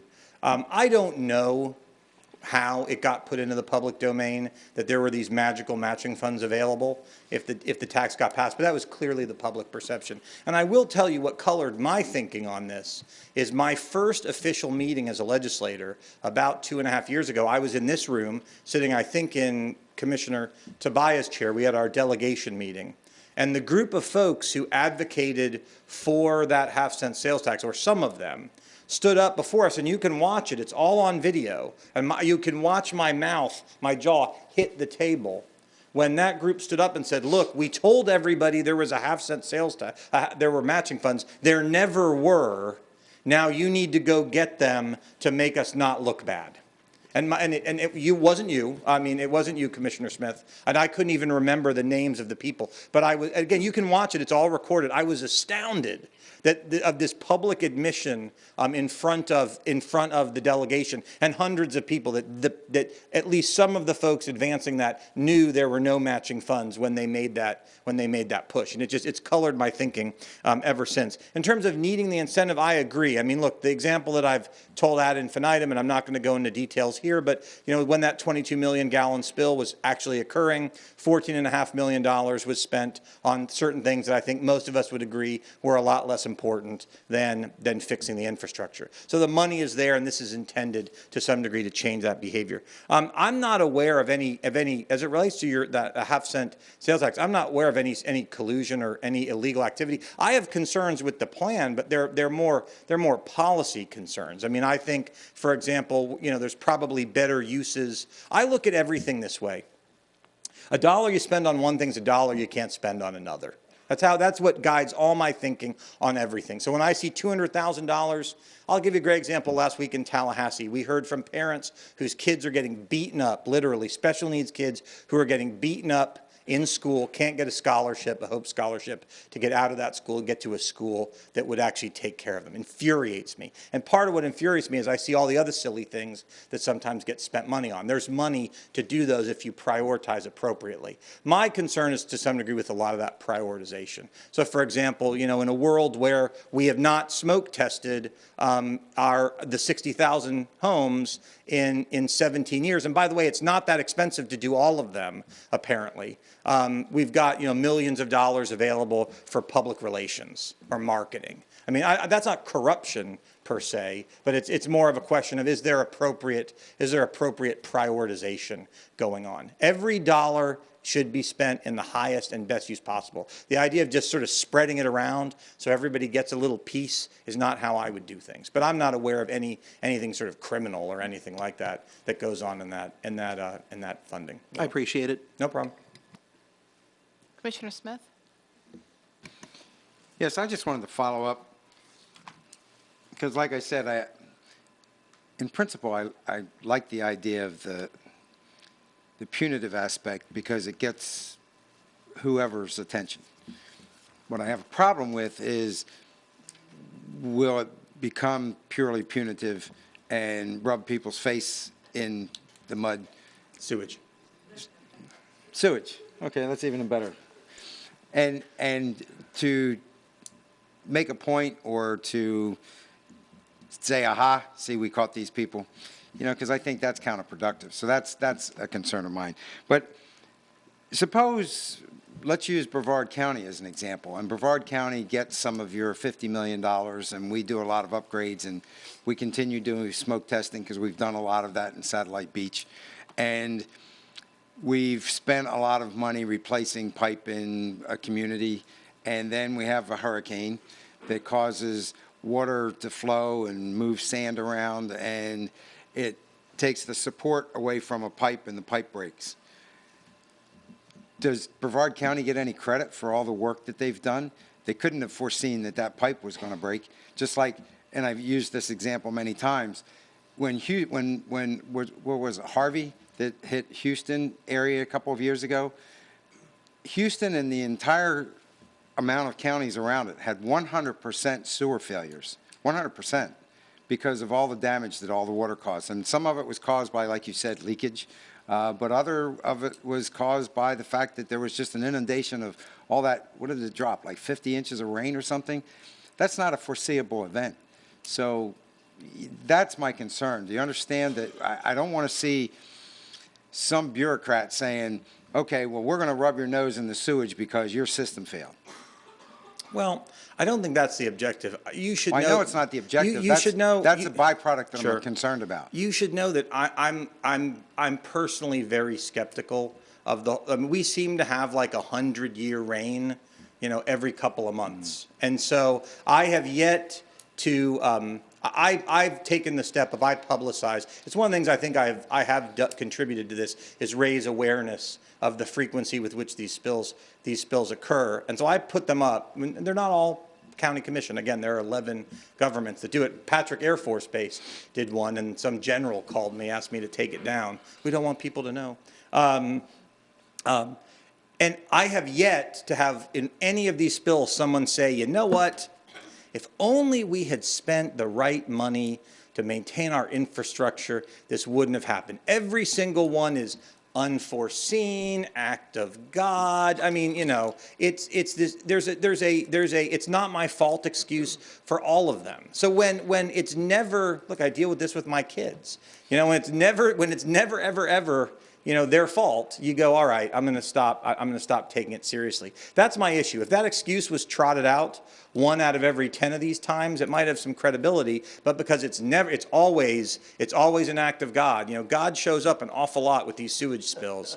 I would take it more seriously. My focus is this.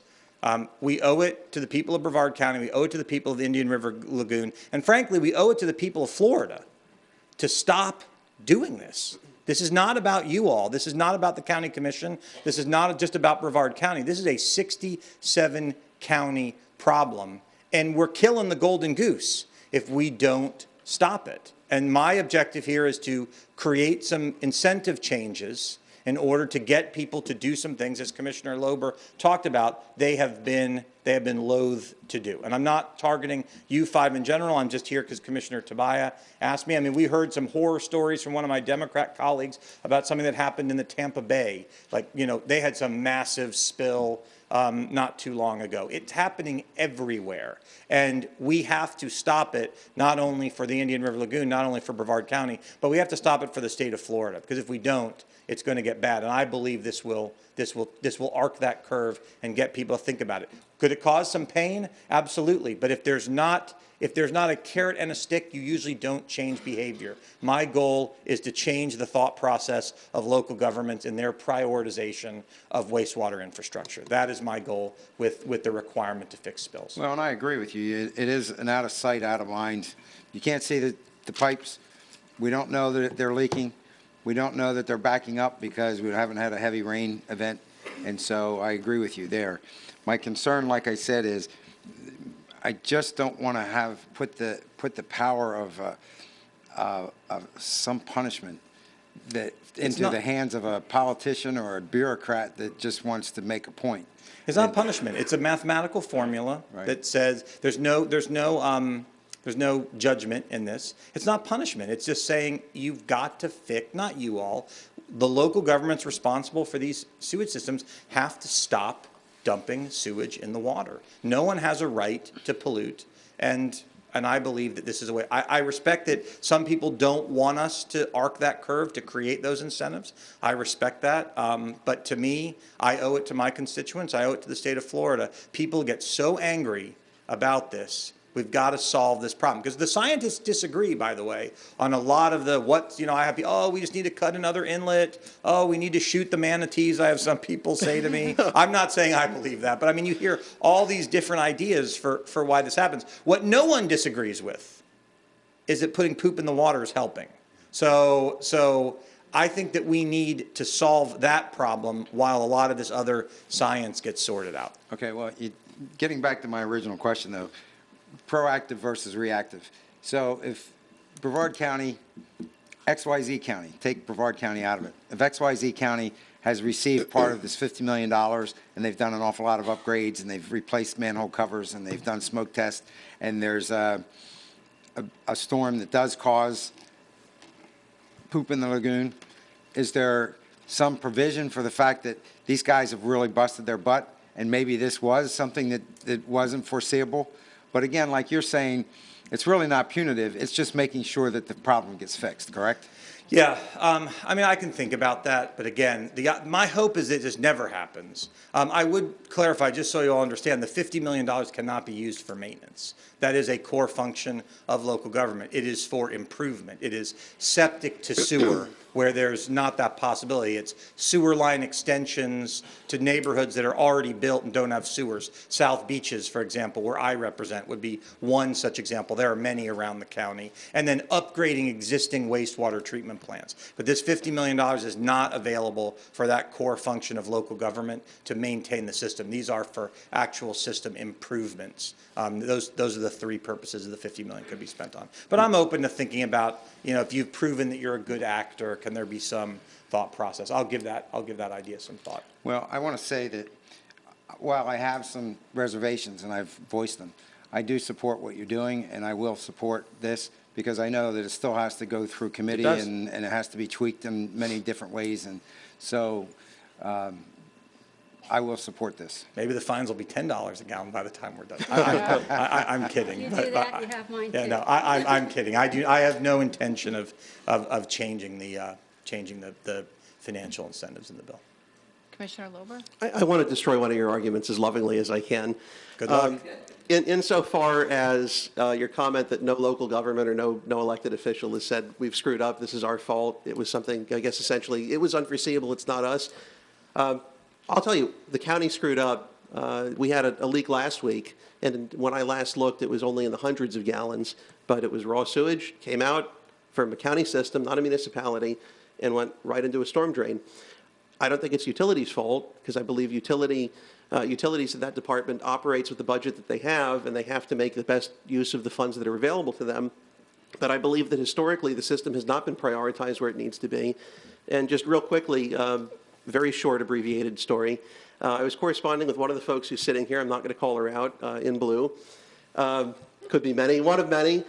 Specifically about why I thought there was a need to shift some of the SORL funds toward infrastructure as opposed to demucking. And I brought up the point that we can't predict when the next leak is going to be, but we know to an absolute certainty that it's going to happen. We could have 2 in a week, we could have 1 and then another one 6 weeks later or 2 months later. We know that it's going to happen, and the likelihood is overwhelming. You can talk to someone that works the actuary tables. It's going to be in some of this infrastructure that's outlived its expected lifespan. There's a mean time between failure for a lot of these parts, and we've already hit that. So that's a good place to start. My point is, as I'm talking about that and the arguments are being made, that's when I got a DEP notice that we had, guess what, a spill. So it's one of those, I hate to say, gee, I told you so, and rub the face in the sewage, but unfortunately, that's kind of where we're at. So I think that, God willing, we have a commission that's willing to do what it needs to do in order to address this problem head on, regardless of what political backlash there is. I could not agree more wholeheartedly with what you put together. I think, if it satisfies folks' concerns, if you put something in there saying including but not limited to, and you list a variety of projects that would work. I'm going to do that. Great. I can't imagine that would hurt. But the spirit of what you're trying to put together here and the fact that you're actually going to bat for us in Tallahassee, and I'm not trying to inflate your ego here. That's tough to do. I know it's a hard job. But, you know, you've really, you've given us an opportunity, and I think we would be incredibly foolish to waste it if you're successful up there. Well, thank you, and Thanks. yeah, I know you guys have a lot to do, so I won't respond to that. Commissioner Tobias? Thank you, Oh, Madam did I Chair. miss you? I'm sorry. I skipped one because these lights, I keep resetting the panel and. Okay, I apologize. I think after this, I was doing this in closing, but whatever, we'll take this as my closing, since I think this was my piece. But I think you're going to second guess anytime I request you to come here again after. No, I enjoy this. I get to ask the questions most of the Yeah, time. It's well, a lot of fun to be asked the Well, questions. I appreciate. not shy. I appreciate that, and I don't know that this is going to be unanimous, but I certainly want to let you know that I think unanimously this board really supports your work, your tireless work up there in Tallahassee on behalf of the citizens of Brevard County. I won't put in my plug, you're my representative, that your septic tank bill was terrible, but I do appreciate everything that you do because, you know, your heart is in it, and we may disagree, some of us may disagree, but equally our heart is in there, and I think that we're going to come to some sort of understanding that we need to use whatever the resources we have to help fix the lagoon, and it's great to have a partner up there in Tallahassee that sees the issue and is working so diligently. So again, even though this isn't unanimous, you certainly have our unanimous support for helping to fix the lagoon, and thank you for taking your time to come and speak with us, and hopefully when this passes with the changes that you will after your 60 days, and hopefully you've gone on a fair amount of vacations with your kids, you come back and let us know, you know, what transpired up there and how you guys are good partners to help us fix this lagoon. So thanks again. This won't be easy. Just so, I mean, this bill was introduced last session with no fine. It was basically free 50 million matching funds, and it could not get a hearing in either. I wasn't the sponsor. I think we talked about this once before. It could not get a hearing in either the House or the Senate, not one single committee hearing. I actually politically do believe that the inclusion of the requirements to fix the problem, it's gotten support from outside of our 5-county region. And so I don't know, I'm going to work, it's my #1 priority this session. And so I will work on it, but it's not going to be easy. But I will tell you, it's a heavy lift even with this. I do think creating some statewide impact does give it more of a chance. But I don't want to make set anyone's expectation. This is a slam dunk. I'm going to be excited when I get a committee hearing, because that will be one committee hearing more than a 4th-term House member was able to get. I'm a 2nd-term House member. That's one more than a 4th-term senior was able to get on this last session. So I don't want anyone to think it's going to be, yippee, we got the $50 million. It will not be easy. And there's an excellent chance I won't be successful, but I'm going to do everything I can to try to be. Commissioner Pritchett? Commissioner Tobias, you spoke that so elegantly. It's really the heart of what I wanted to say, so I'm not going to repeat that. But my only struggle is the amount, sir. But other than that, I totally support what you're doing, and I appreciate you so much. And I'm going to come spend some time with you here in the future, see if I can't talk into other things. So but thank you. I have 16 meetings this week. I take all meetings, so feel free to set something up. Mr. Vate? Just one quick comment on the exchange about county and whether or not we use those resources for other purposes. We don't, not what you described, but there is payment in lieu of taxes, which is very common, and so that does occur in the enterprise fund. So I just want to make sure we were clear on that, and I don't want anyone to think there was any misinformation or about that. We don't pull any other money for it, but there's payment in lieu of taxes, which, you know, you look at the value of the land and the property in different funds, and they make payments, just like the federal government makes to us, state, et cetera. We do that with the enterprise funds. I won't repeat it, what everybody else has said. Thank you for spending the time educating everybody. I appreciate your thorough explanation of the bill and of the fine structure. I think there was a lot of misinformation early on that just kept perpetuating, which, you know, in today's social media world is not, it's not unheard of, and Well, I we've am seen that a lot planning to lately. stick around for the discussion about diverting money to some future project in Palm Bay that nobody. It is another- actually the most obscene piece of garbage I think I've seen on social media, because I won't even get into it My until we point is, discuss it here. happens on social media. It's absolute, and I mean, luckily, from the 50 or to 70 emails I received in my office, I was able to say this is a terrible rumor that's been started and fed over a very long course of time. But it's sad when you know people that are feeding the information and you have to explain it to them. No, that's not true. You know, I'm so sorry you were given this misinformation. But I appreciate you on social media constantly educating people about what you're doing, your videos that talk about what you're doing in Tallahassee.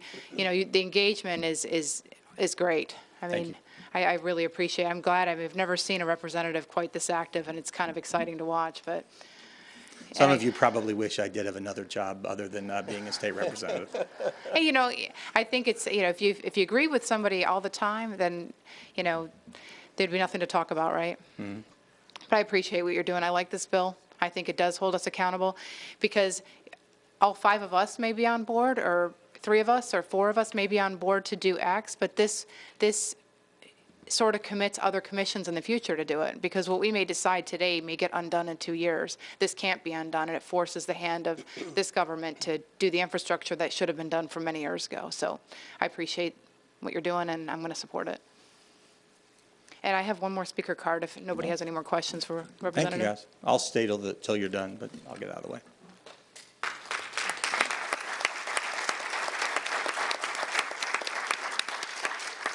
Robert Burns? 3. Yeah.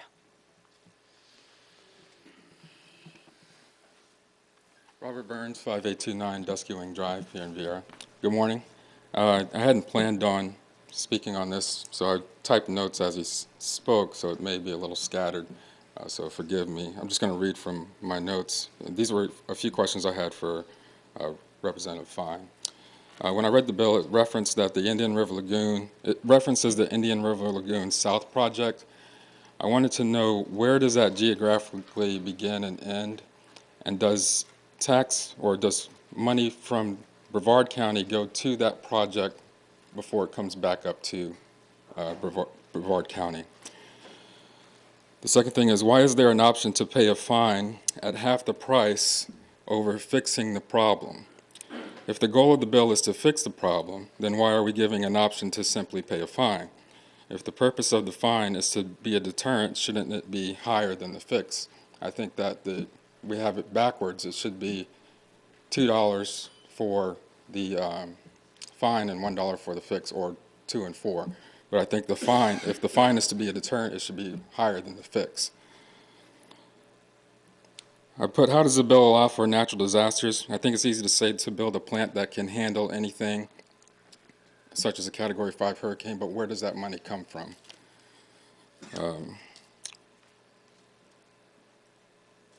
Commissioner Smith brought up the point that it's punitive. Representative Fine said that it's not, but it's a fine. By definition, that's a penalty. And it even states in the first paragraph that it is a penalty. So it's kind of a moot point, but stated in Smith's example, if the fix costs $1 million, where does the other $39 million come from? This was in reference to the 20 million gallon leak.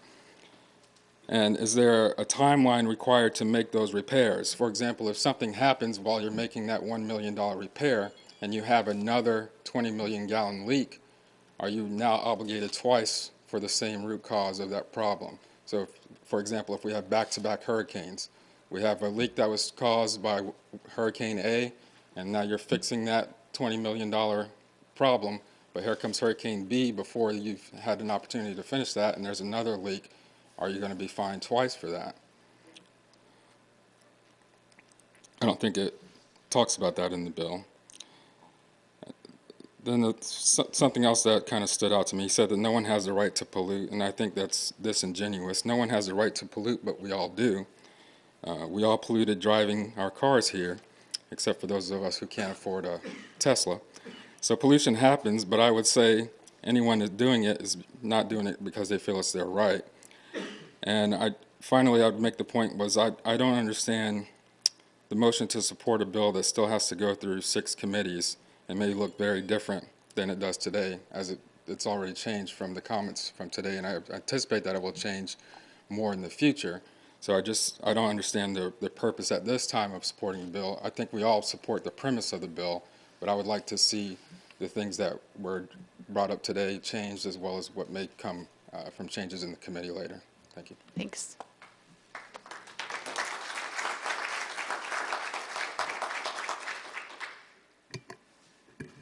Does anybody want to address any of the questions he had? Or do you I can address one of them just real briefly. I think the easiest one to address is insofar as whether you'd be penalized for a second hurricane coming back to back with the first.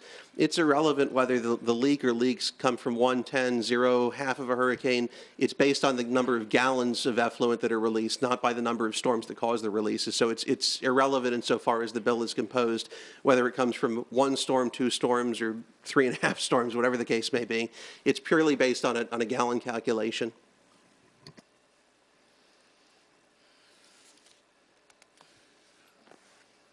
All right. Does anybody have anything further, or? Okay, I have a motion and a second, I believe, before we went to. No more discussion? Okay, all those in favor say aye. Aye. Any opposed? Opposed. 4 ayes and Commissioner Pritchett opposed. Thank you. All right. Let's jump back. Does anybody need anything pulled from consent? I don't have any comment cards for any consent items.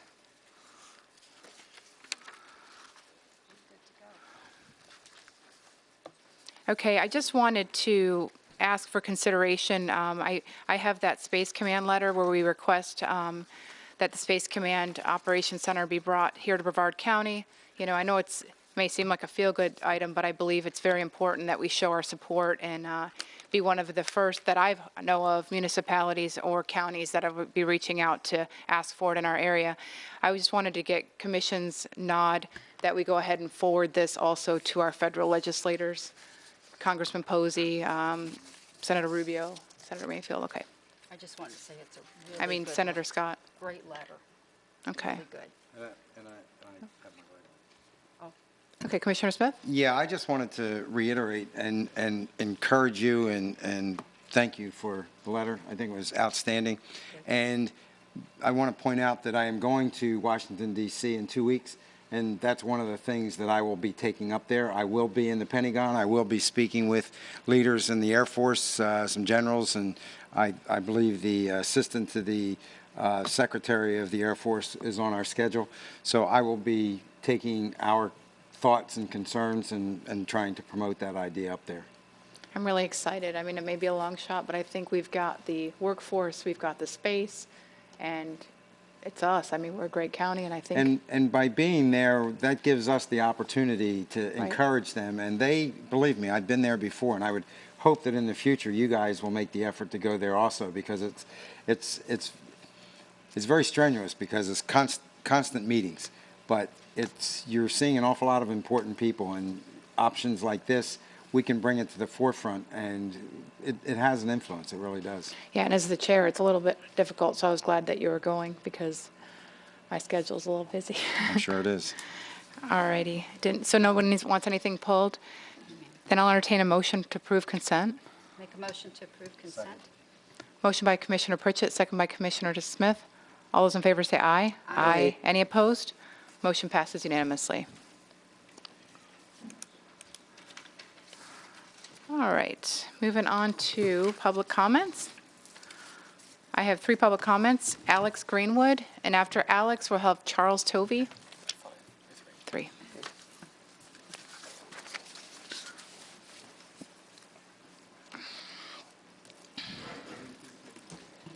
Alex Greenwood, Cocoa, Florida, Brevard Avenue, Cocoa Village. The reason that I'm here is from the budget hearing that you all had. And I wasn't able to stay as long as I had hoped. I had to leave. And this is in reference to property taxes. I was making an effort last year in September I was late by a week to talk about the increase that information that I got on the property taxes that I have. And this is about rentals. And in the meantime, I started noticing statements that Mr. Tabaya had mentioned, and also Governor DeSantis. And because of those statements, it compelled me to want to pursue this. Bottom line, I have two properties in 1 year increased $8,000, and another property $5,000. Previous to that, I was able to talk with the representatives in Titusville, property tax appraiser's office, and they were very accommodating in reference to questions that I had. But this time it was totally different. I feel like that it was a mad rush before the 3% cap situation was coming up to try to increase property taxes as quickly as they can in order to have money for budget reasons.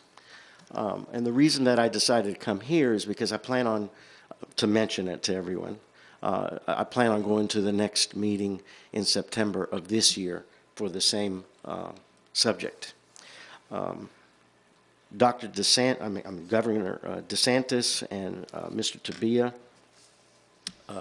made statements that made a lot of sense to me, and I just feel that if we could try to be careful of how quickly you change the property taxes, we actually could enhance a housing situation that could be detrimental for renters and also people that own housing.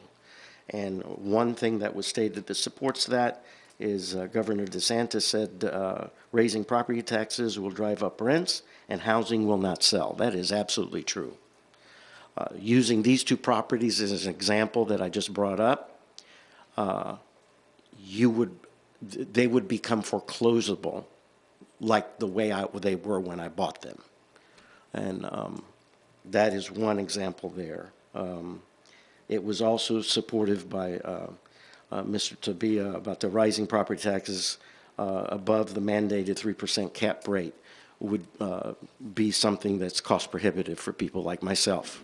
Even though I'm a state licensed builder and realtor, I develop a lot of property from Boca Raton area up to this area, and I've been primarily doing all my efforts in this area.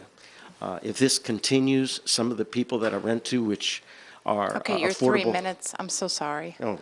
It's only because I've got like a ton of cards and I try to keep. I But I think have a you all have question enough for you, in- so maybe okay. you can talk a little bit through my Okay. question. You said your property taxes went up $8,000 and $5,000 per year. Was that our Brevard County Commission tax? I didn't identify what it was. They wouldn't identify it for me when I called. But they're telling me these are the proposed increases that I tried to talk to them about in 2018, and how now we're getting ready to go into 2019 in September, and I think they're going to be embellished again. Yeah, I'm not saying that you don't have a good complaint. What I'm saying is that there's often a lot of line items on there that either have to do with the county, have to do with other taxing authorities, and it's hard to, and then if your taxable value goes up, all that, I don't have to tell you, The obviously. brief time I spent talking to the representatives, they were not receptive at all. So I will go ahead, go back to September, but this year, and try to pursue this. But frankly, it's going to cause a lot of renters not to be able to rent in the affordable situation like what was on the film earlier today. Yeah. They're actually living in their car. And that's because of not being able to afford. What's happened is directly related to property taxes. I just hope I that you agree. all are careful Yes. about that. All right, thank you, Thank sir. you for your attention. Thank you. Mr. Charles Tovey, and after Charles, we have Todd Griggs. Charles Tovey, 2555 Roberts Road, Melbourne.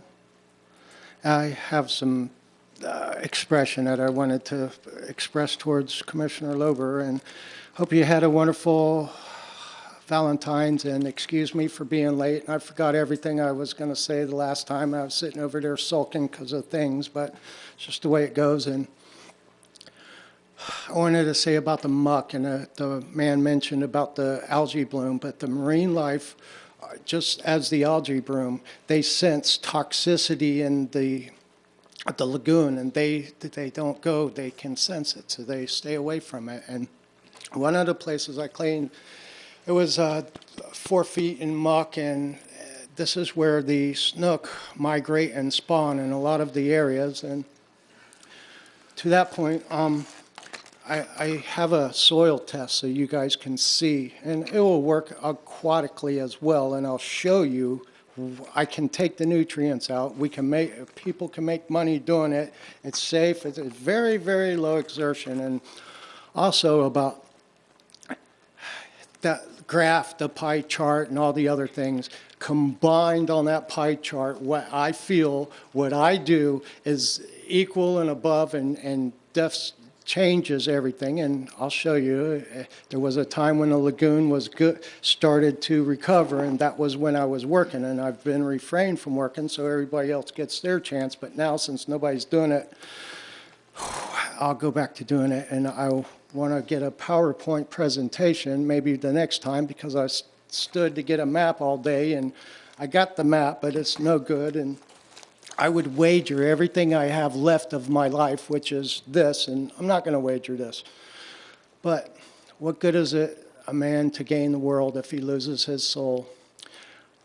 That's all I have left. I can show you statewide. I can show you countywide. This map is not adequate enough, and I've lost everything I've worked and lived for. And about the septic tanks, that was the other thing, is that, we're all just concerned about septics, and I get it, but there's no more drive-in movie theaters, no more taxis, no more phone booths, and a lot of things have been changed. And what I wanted to say was about the boats. Don't you go just as much on a boat as you do in your house? And how many boats are there in the river? But yet we're going to do all this stuff for... Anyways, Commissioner Lober, at one time you mentioned that there was somebody on the lagoon board at NASA. And if you could email him, maybe your friends would email him and ask him if he used Grundfos pumps on the cooling system for the launch pad out at NASA. Can you spell that for me?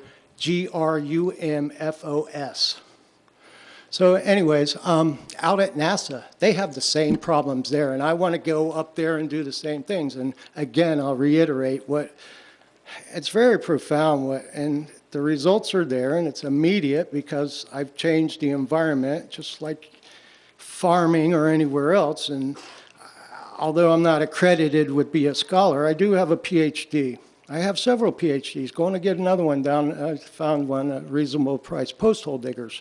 And I prove it. I have proof, evidence. And I want to show you, each and every one of you at your office, in PowerPoint survey. And wake up, Mr. Smith, Commissioner Smith. Thank you. Mr. Todd Griggs.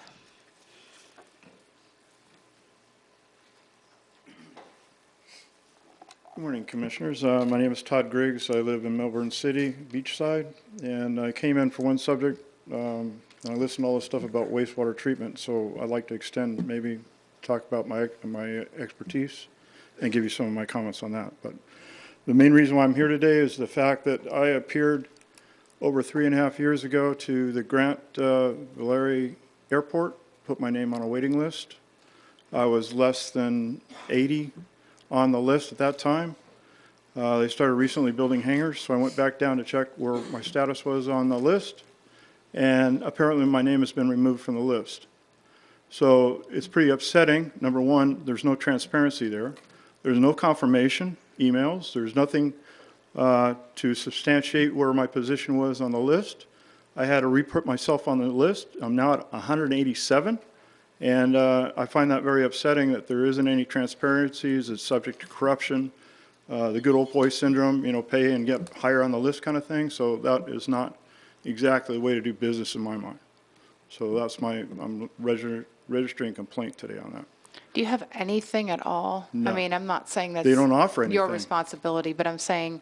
They don't offer anything. And my position is they should have given confirmation email. This is where you are on the list as of today. Confirming that you are on the list, but I wasn't given that. To this day, they still don't get it. I mean, I'm 187, but that doesn't mean that I won't go back in 2 months and, I'm off the list again. kind of thing. So, Well, I don't think that'll happen now because we've found there to be problems. I don't know if you've been following any of the history. No, I have not. Last year or so, we found problems. We did an audit, and those problems no longer exist. I just think it's unfortunate that well, it exists you for look me, like, so. right. So I don't know how we fix that. I don't know if the county management has any ideas or, I mean. It's not fair to myself. You're right. You're exactly I right. was And already now- 3.5 years ahead on the list, and now I'm all the way And you're back not to the only one ground who's zero. complained about this. This is why that we took it head on as soon as we found out, as soon as we started getting complaints, you know. Some people didn't like some of the changes we implemented, but we had people subleasing and we get emails daily about that. Well, But the list issue really I bothered me. can tell you right now that I was not offered any type of confirmation. So to this day, I still don't have any proof where I am right now. So whatever you did didn't work. Commissioners, I can address that. Mr. Griggs left the office on Friday before they were able to provide him with a written confirmation that he was on the waiting list or had been added to the waiting list as of Friday. But he was there while they put him into the computerized portion of the waiting list, so his name appears on the waiting list currently. There's no record of him having been in there 3.5 years ago. Ordinarily, when somebody signs up for the waiting list, they typically keep a copy of the application form that they filled out. It's not really an application form, but it's a reservation form. And I asked for a copy of that, and they didn't retain it, so, and then they still don't retain it. Well, they do retain the copies of the reservation forms. Well, I've seen quite let me inject here, because when I put my name back on the list, I didn't have to fill out that form, so therefore there is still no form. They got it on straight onto the computer while you were there, it's been reported to me. And you had left, they filled out a paper version of it to give to you so that you could take that with you. Unfortunately, you had already left the office at that point.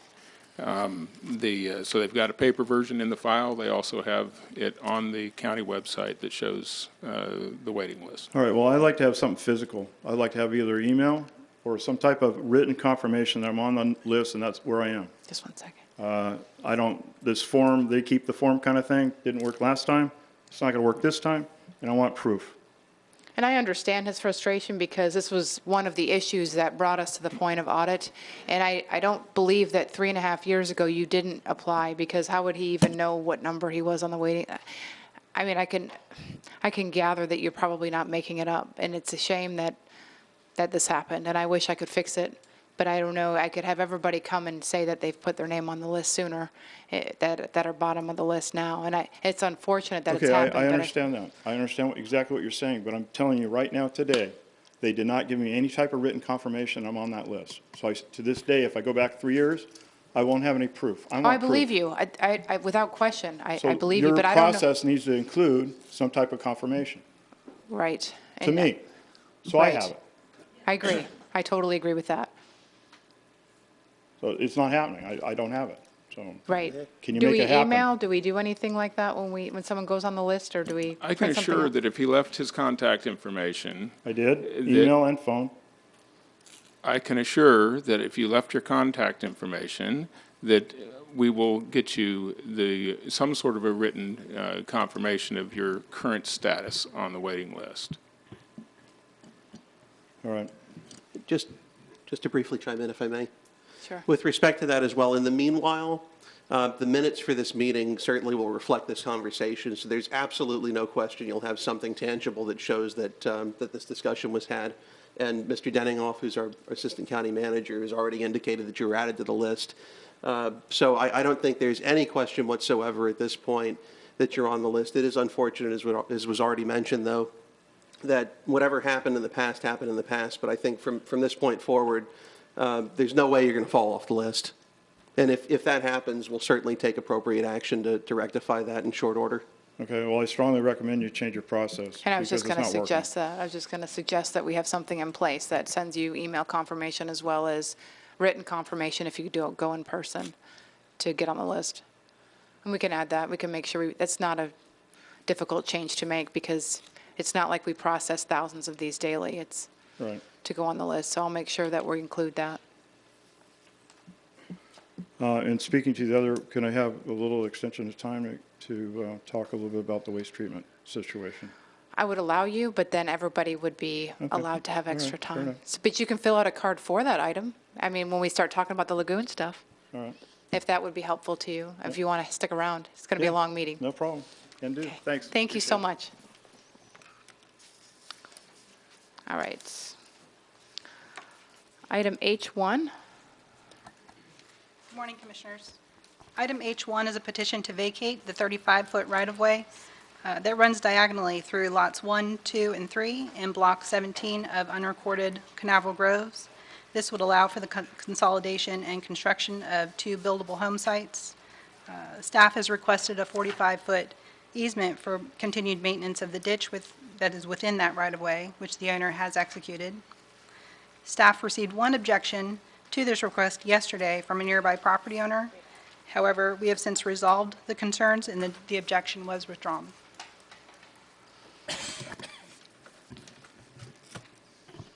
Commissioner Pritchett? Or Commissioner Lober? Yeah, just before we get into this, I do have a disclosure on this one. I have an email from John and Linda Anderson that was sent by way of staff to my office. Other than that, I was just going to ask Commissioner Pritchett what her position is since it's in her district. Well, thank you, sir. I was going to make a motion to go ahead and approve this item. Second? I have a motion by Commissioner Pritchett, a second by Commissioner Lober. If there's no more discussion, all those in favor say aye. Aye. Any opposed? Motion passes unanimously.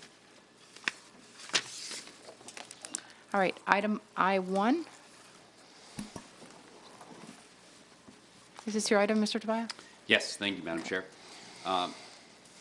This is dealing with solar permitting fees. We've seen a significant increase in activity of solar installation since we granted this exemption.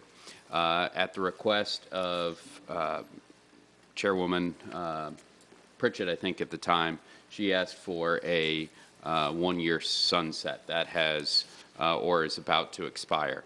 The previous year, there were 120 permits for solar PV installation. Since this implementation of this exemption, there have been 226 installations. In other words, this is working. The exemption removes barriers between citizens and clean and efficient solar energy. These tax cuts benefit all of us. The adoption of solar energy can be economically beneficial for many citizens as well as helping the environment. Residents of the Sunshine State should not be charged for making the choice to utilize technology that, again, benefits all of us. So I have a resolution which is basically the same as initially presented and places no sunset. So this exemption continues in perpetuity. After discussion, I'd like to make a motion for the adoption of the resolution, Madam Chair. And I'll second for discussion. Okay, motion by Commissioner Tobias, second by Commissioner Lober. Commissioner Pritchett? Commissioner Tobias. I'm sorry. You do have in this resolution, you're doing another one-year period of time, sir? Madam Chair, I hope not. I think you do the second, which I actually like, sir, just because I think it is working. I'd like to look at it another year, and maybe we could establish it after 3 years if we keep going forward. Just because I did, you're right, it's almost doubled. But I would like to do the statistics. I don't want to get down the bogs, but just if everybody starts going solar and we end up going in the hole, I just want to be able to look at that moving forward, maybe doing a partial later on in the future. But I like it right now. I agree with you. I'm glad you brought this last year, and I'm good to go another year, sir. It does say a year in your resolution. Yeah, it was a complete, utter, and total error on my part. Billy? That's what I was all happy till you just said yes, that. I saw the initial one. I did not see the one. I unfortunately, so let me ask this of Madam Chair, with your indulgement. So we set up some sort of rubric for success. Commissioner Pritchett, what is success? If doubling is not an indication of success, would you like quadrupling, or No. is doubling bad and we only want it to go up 50%? Totally with you, but the whole state almost doubled this year, so I'm trying to figure out if this is primarily because of what we did, but I do like it. I think we need to get more solar in, but my concern is if we completely eliminate all of the permitting fees, and let's say everything does become solar, we won't be able to afford the department. So just a thought, sir, but I really love that you brought this again, and we had it last year. That's my only concern, is trying to figure out where to move tax funds from later, because we're paying for it regardless. We just move fees from regular over to this to cover it. The issue here is this has many moving parts, and I understand that you know, we might not have all had the opportunity to look at those moving parts. So let me talk about one set here that is very important and is going to come into play in the very near future. The federal government set up a tax credit on solar, and that has been at 30%. So in other words, if you put up a $10,000 system, you would get a $3,000 tax credit, not a deduction, but a credit back on your taxes. That decreases in 2020 down to 26%. In 2021, that decreases to 22%. In 2022, that zeroes out. And though solar has been getting marginally less expensive, it has not been decreasing at the rate of these credits will be decreasing. So there will be some outside pressures that will certainly impact solar as we move forward. Again, we probably have another year hedge on this, maybe two if people look at that 8% deduction. But I tell you what, I will take credit for this error up here and then deal with that after. But since this was my issue, I will go. Hopefully the second will stand. I explained it incorrectly, and thank you for paying more attention than I did on this, with the 1 year, and we will discuss it. I would just ask to get your vote next year. Probably. But I'd like to ask, not that I have any control of this, right? Yeah. But what would it take? What do you have a number here that we're looking for? No, sir. I think you have a success moving forward for sure. Like next year, I try to look at the numbers overall for the whole department on how we're doing permitting and what the cost is on the county. But I think the initiative of getting people to go with solar is so important. I really do. Just trying to figure out where the funds are coming from. And I know you do that also, sir, so I'm not trying to say that you don't. But I think if we did 1 more year and we start establishing some guidelines moving forward, how we're going to maneuver cost, just in case the wonderful problem happens that everybody goes with solar, we can't do continual zero permitting moving forward with everything. So that's just my thought on that. But I love that you brought this the first time, and I'm glad you brought it the second and you put the error in there, because I was all ready to go. Well, I take full credit for the error, and as long as you guys don't mind discussing this time next year, don't mind at all. I certainly will move forward with the 1 year addition of the sunset. And thank you for pointing that out. Commissioner Smith? Thank you, Madam Chair. First, I just want to remind everybody that I have solar on my house, and when I got it 5 years ago, there was no waiving of permit fees. I looked at the bottom line, free market.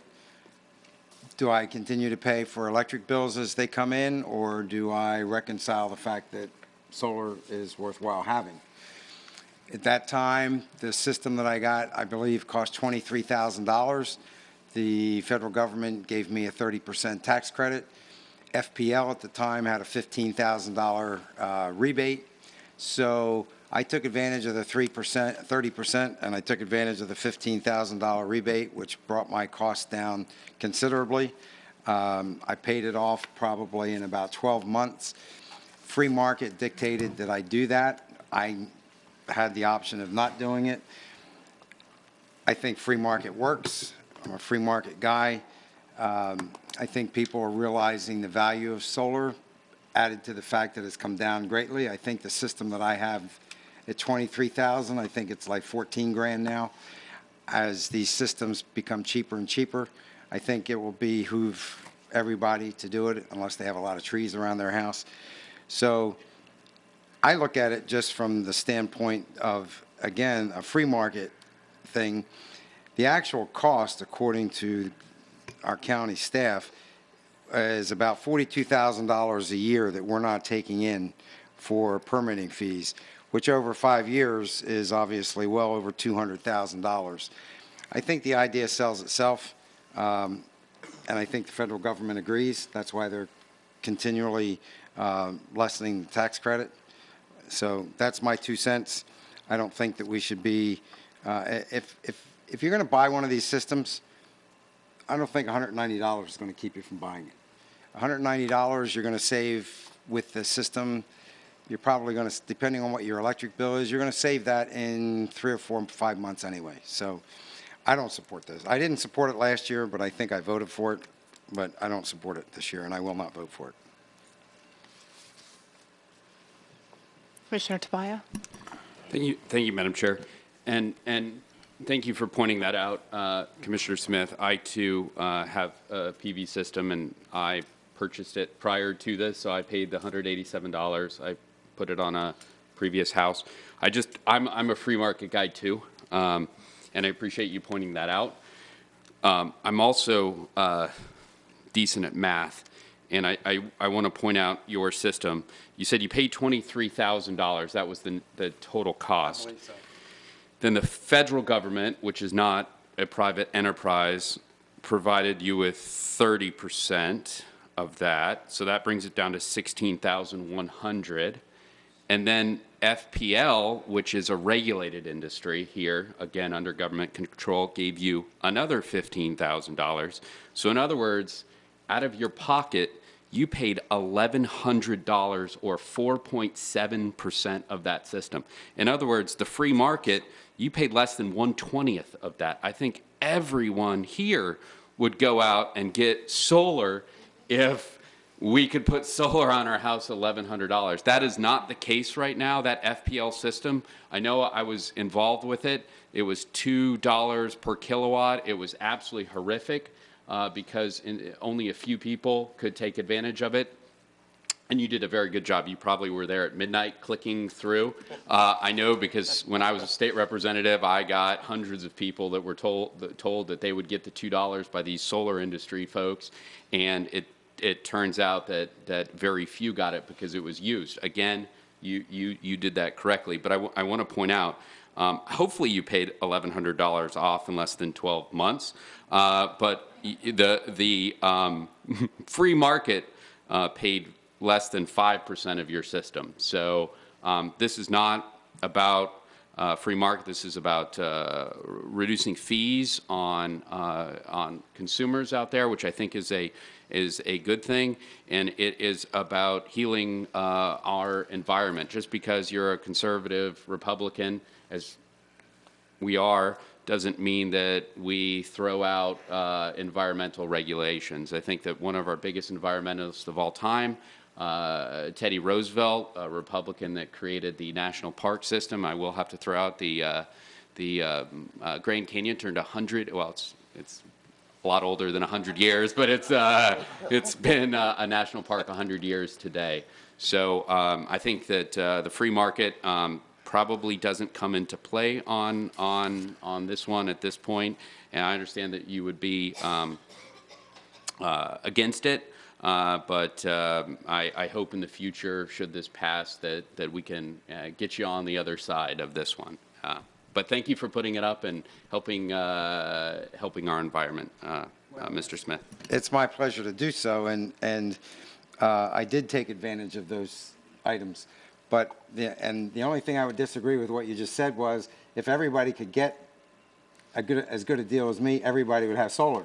Well, fact is, everybody didn't, because there were limited $15,000, and that's what you're referring to.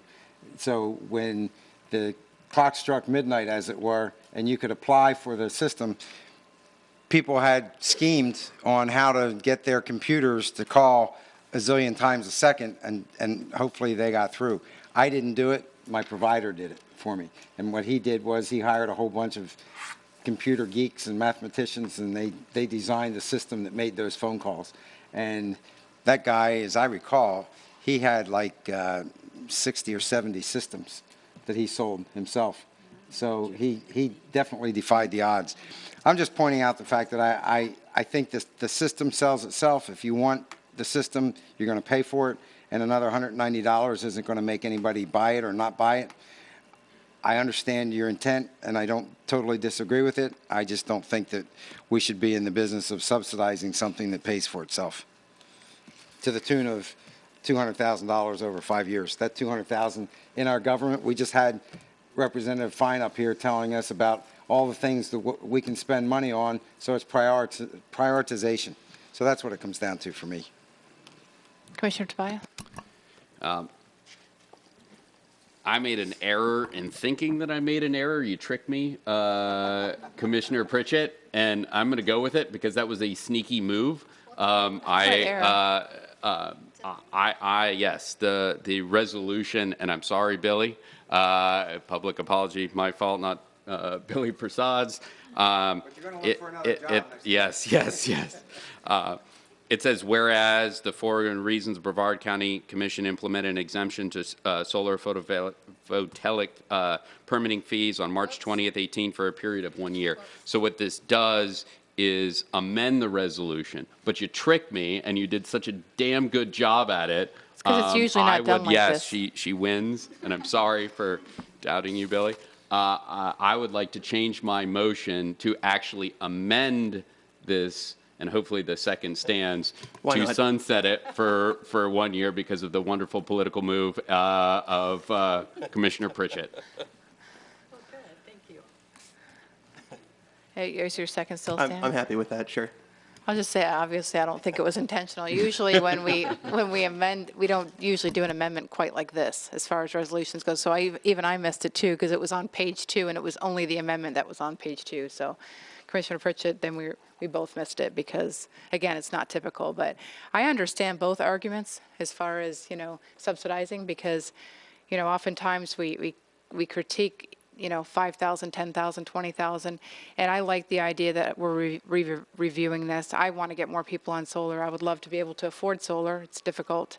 Not everybody's as lucky as Commissioner Smith was when he did his or can afford it. I mean, it's quite expensive. I mean, hopefully one day we'll get to a point to where we don't. But we don't waive fees for builders. We don't. I mean, there's things that where they may contribute to connect to, say, a sewer system as opposed to putting in a bunch of septic system. So I think I would like to review this in a year as well to make sure that it's not too impactful on the county. So I'll support it today. Okay, so that's it. All in favor say aye. Aye. Any opposed? Nay.